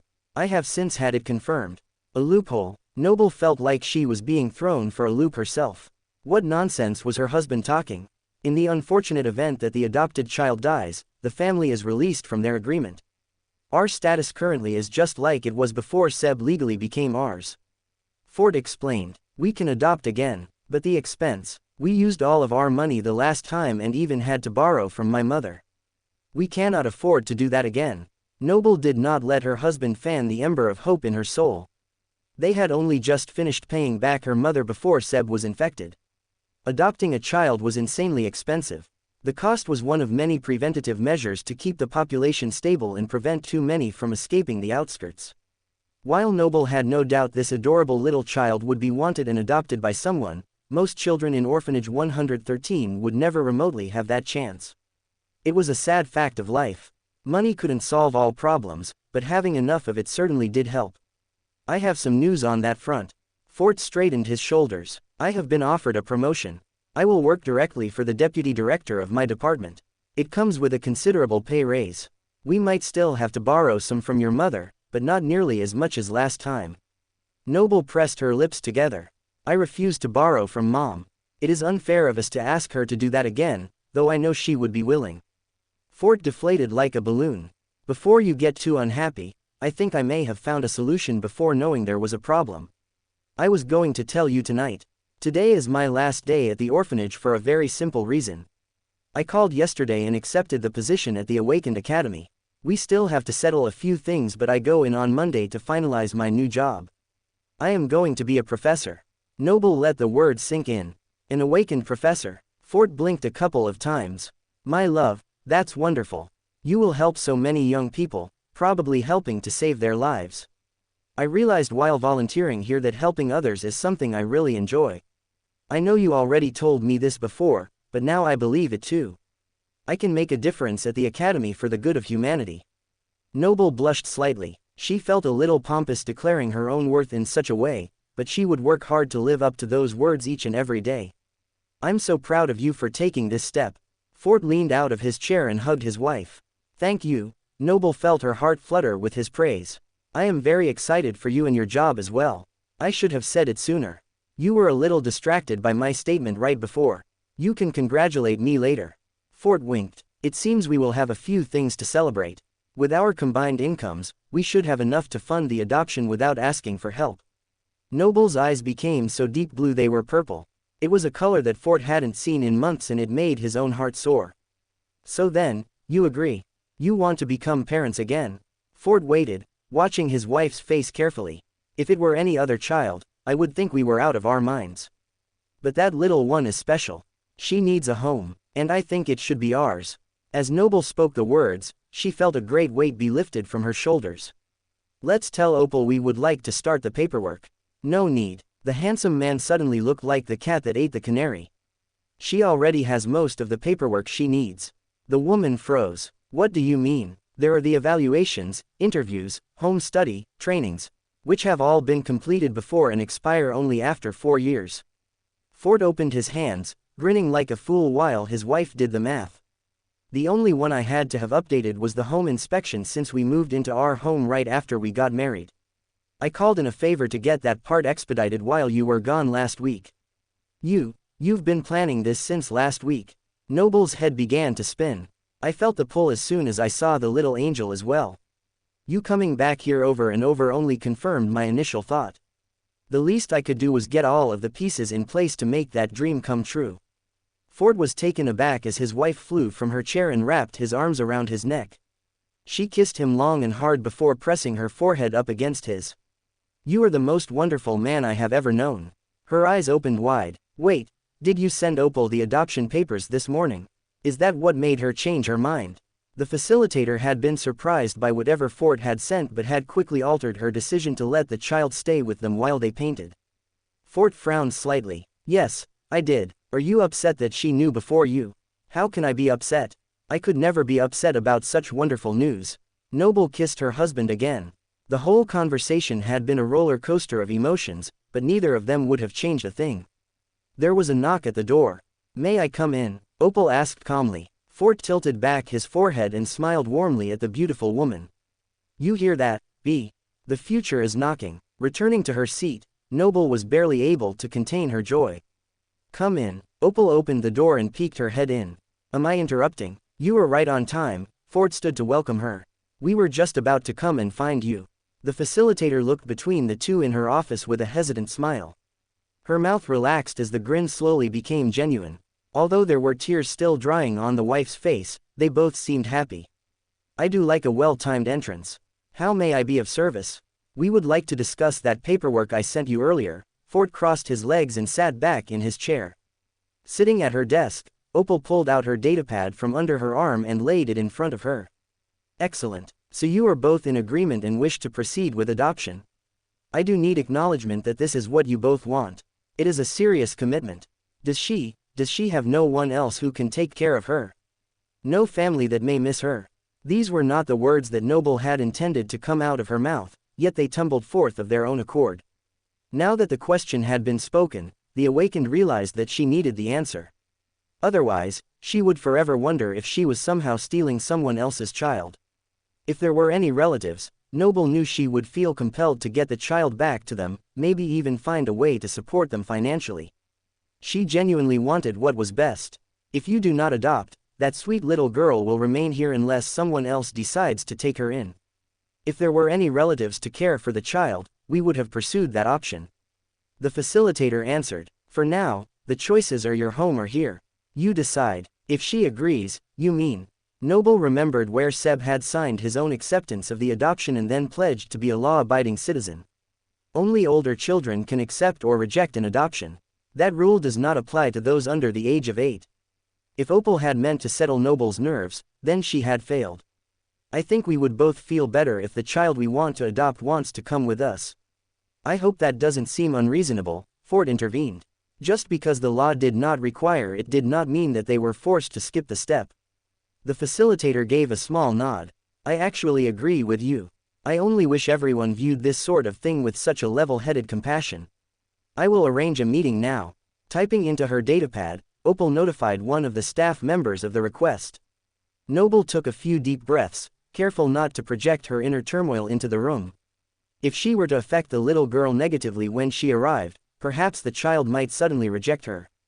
All Noble's angst was dispelled the moment the door opened. A tiny squeal was followed by a little leap of the child into the woman's lap. Noble barely had time to compensate for the change in weight to keep herself from painfully landing on the chair. It is good to see you, little one, the awakened patted the girl on the back. What about me? Do I get anything? Fort gave an exaggerated pout. The child giggled and blew him a silly kiss, before snuggling deeper into Noble's arms. So cheeky, the man teased. Noble brought her face close the little one in her arms. Her voice was gentle, barely above a whisper. We have a question for you. It is a very important one. The awakened glanced at her husband. He also spoke kindly. I know it is wonderful here, but we were wondering if you might like to come to our house and live with us. Nodding, Noble pushed the girl's dark hair away from her face. Two dark, innocent eyes stared up curiously. What Fort means is that we would like for you to join our family. Would you like that? For a moment Noble was afraid the little girl would not understand. Could a 3-year-old, who only recently had been orphaned, comprehend what it meant to join a family? The child stayed silent for a long time. Fort motioned to Noble's communicator. Maybe if you showed her pictures of our home. Home? The girl broke her silence. Yes, our home. The woman shifted to get her communicator from her bag and showed as many pictures as she could find of where she lived. Some had images of Seb in them, but somehow that did not feel as painful as it had before. The child looked through and studied each image. Her eyes grew wide as they came across a picture of the front with Fort and Noble posing outside. Seb had forced them to get a photo for their anniversary. Home. The child pointed. Yes, that is our house. Fort confirmed. Do you want to live there? I want that. The girl pursed her lips. Family. We would be your family, yes. Noble hoped she was answering the question the tiny child was asking. The child placed her delicate finger on Noble's nose. You be mom. She looked at Fort. You be dad. I want that, too. The woman's eyes swirled as she fought back happy tears. What about you, Fort? You know my vote. Of course I want this. Our home will be sweeter. What do all bees need? Honey. The man winked. Are you calling her that too now? Noble shook her head with an exasperated grin. Honey. The child laughed. I want honey. Ford laughed. The name or the food? Yes. Honey exclaimed. Now that her silence had been broken, she was becoming more vocal by the moment. That works for me. The floating awakened doubted that the child had ever had honey, but she would make sure to remedy that by the end of the day. I think that is my cue. Opal grinned. I am afraid I will have to repeat my question, even though I am pretty sure you all just answered. But do you consent to the adoption? I consent. Noble kissed the child on the head. I consent as well, Ford added. Honey gave the facilitator a thumbs up. Let's go. Dash dash dash dash dash dash dash dash dash dash dash dash dash dash dash dash dash. A few hours later, 3 individuals exited Orphanage 113 for the final time. The man held a lady's bag while his wife clutched a wisp of a girl in her arms.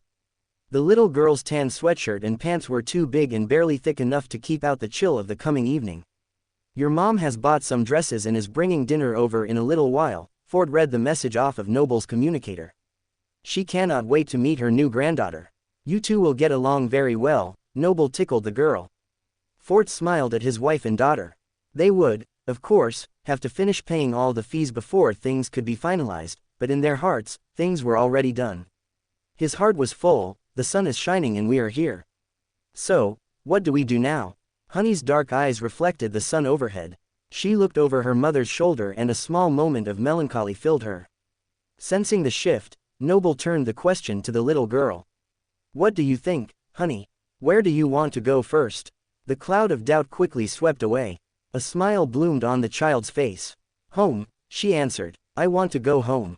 Licking her spoon, Sarai polished off the souffle. So that is how you became a family of 3.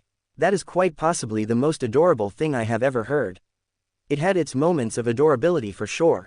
It was hard at times, but what parenting isn't? Noble did not want to lie and say it had all been perfect, but her daughter was worth every bit of the pain. We have had more laughter than tears over the years, and I count that a blessing. I am sure that was even more true when you had Brock and Blaze. Sarai had met Noble a short while after the twins were born. Ha, those boys were a bit of a shock. I did not anticipate becoming a family of 5. Noble chuckled quietly. I am sure no one expects to have twins.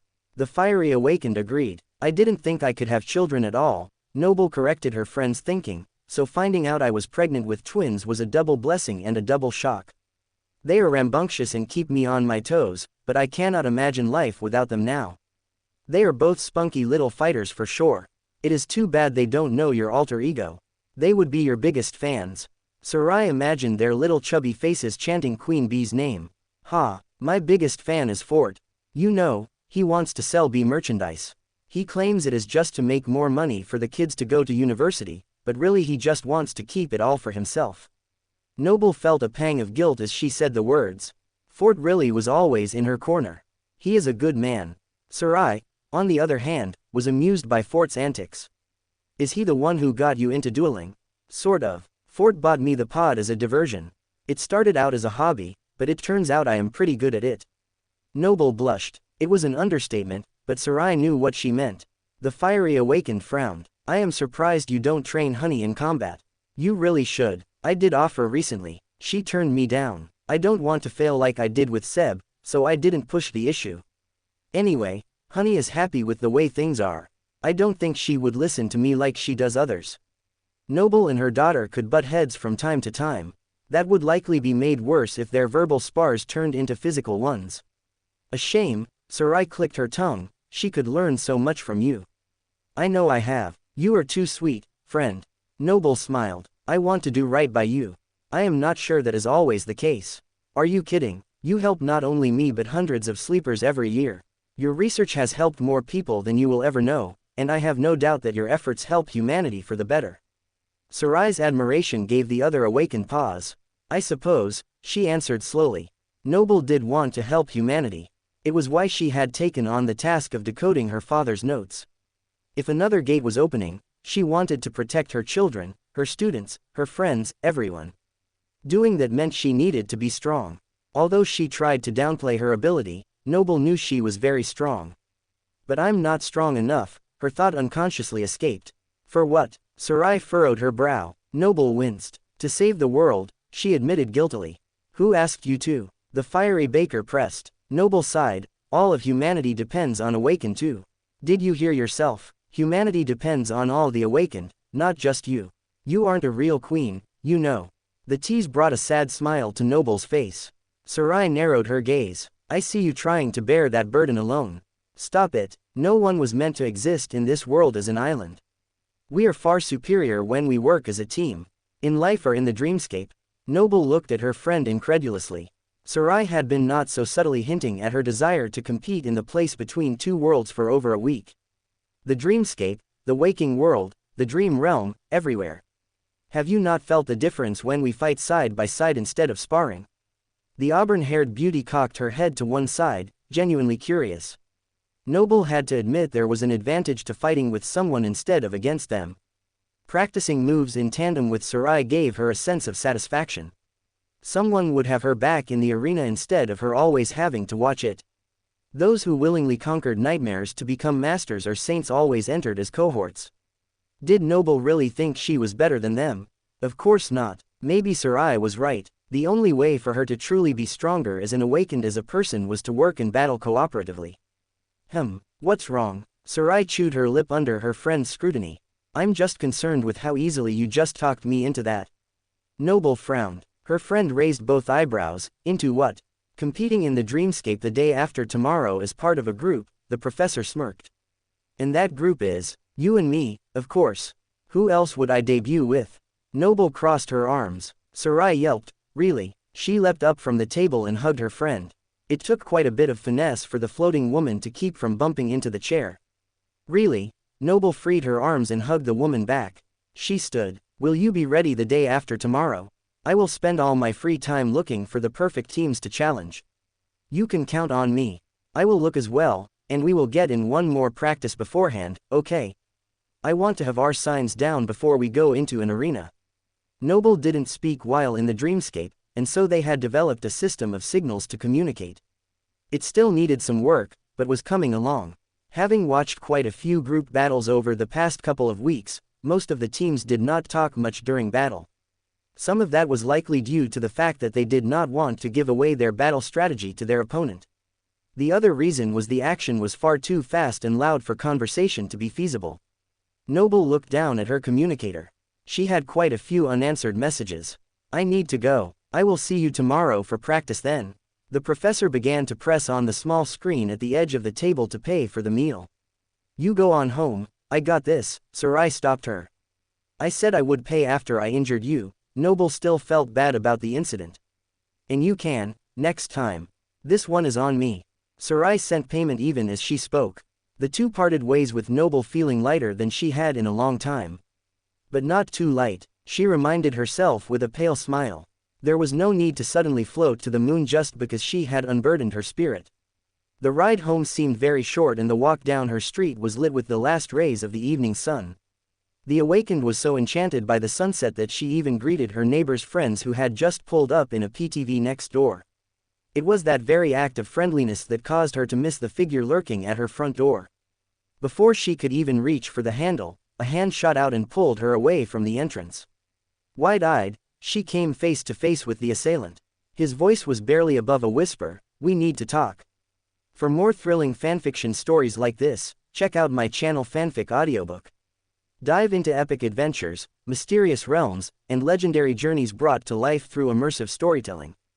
Don't forget to like, share, and subscribe for more amazing audiobooks.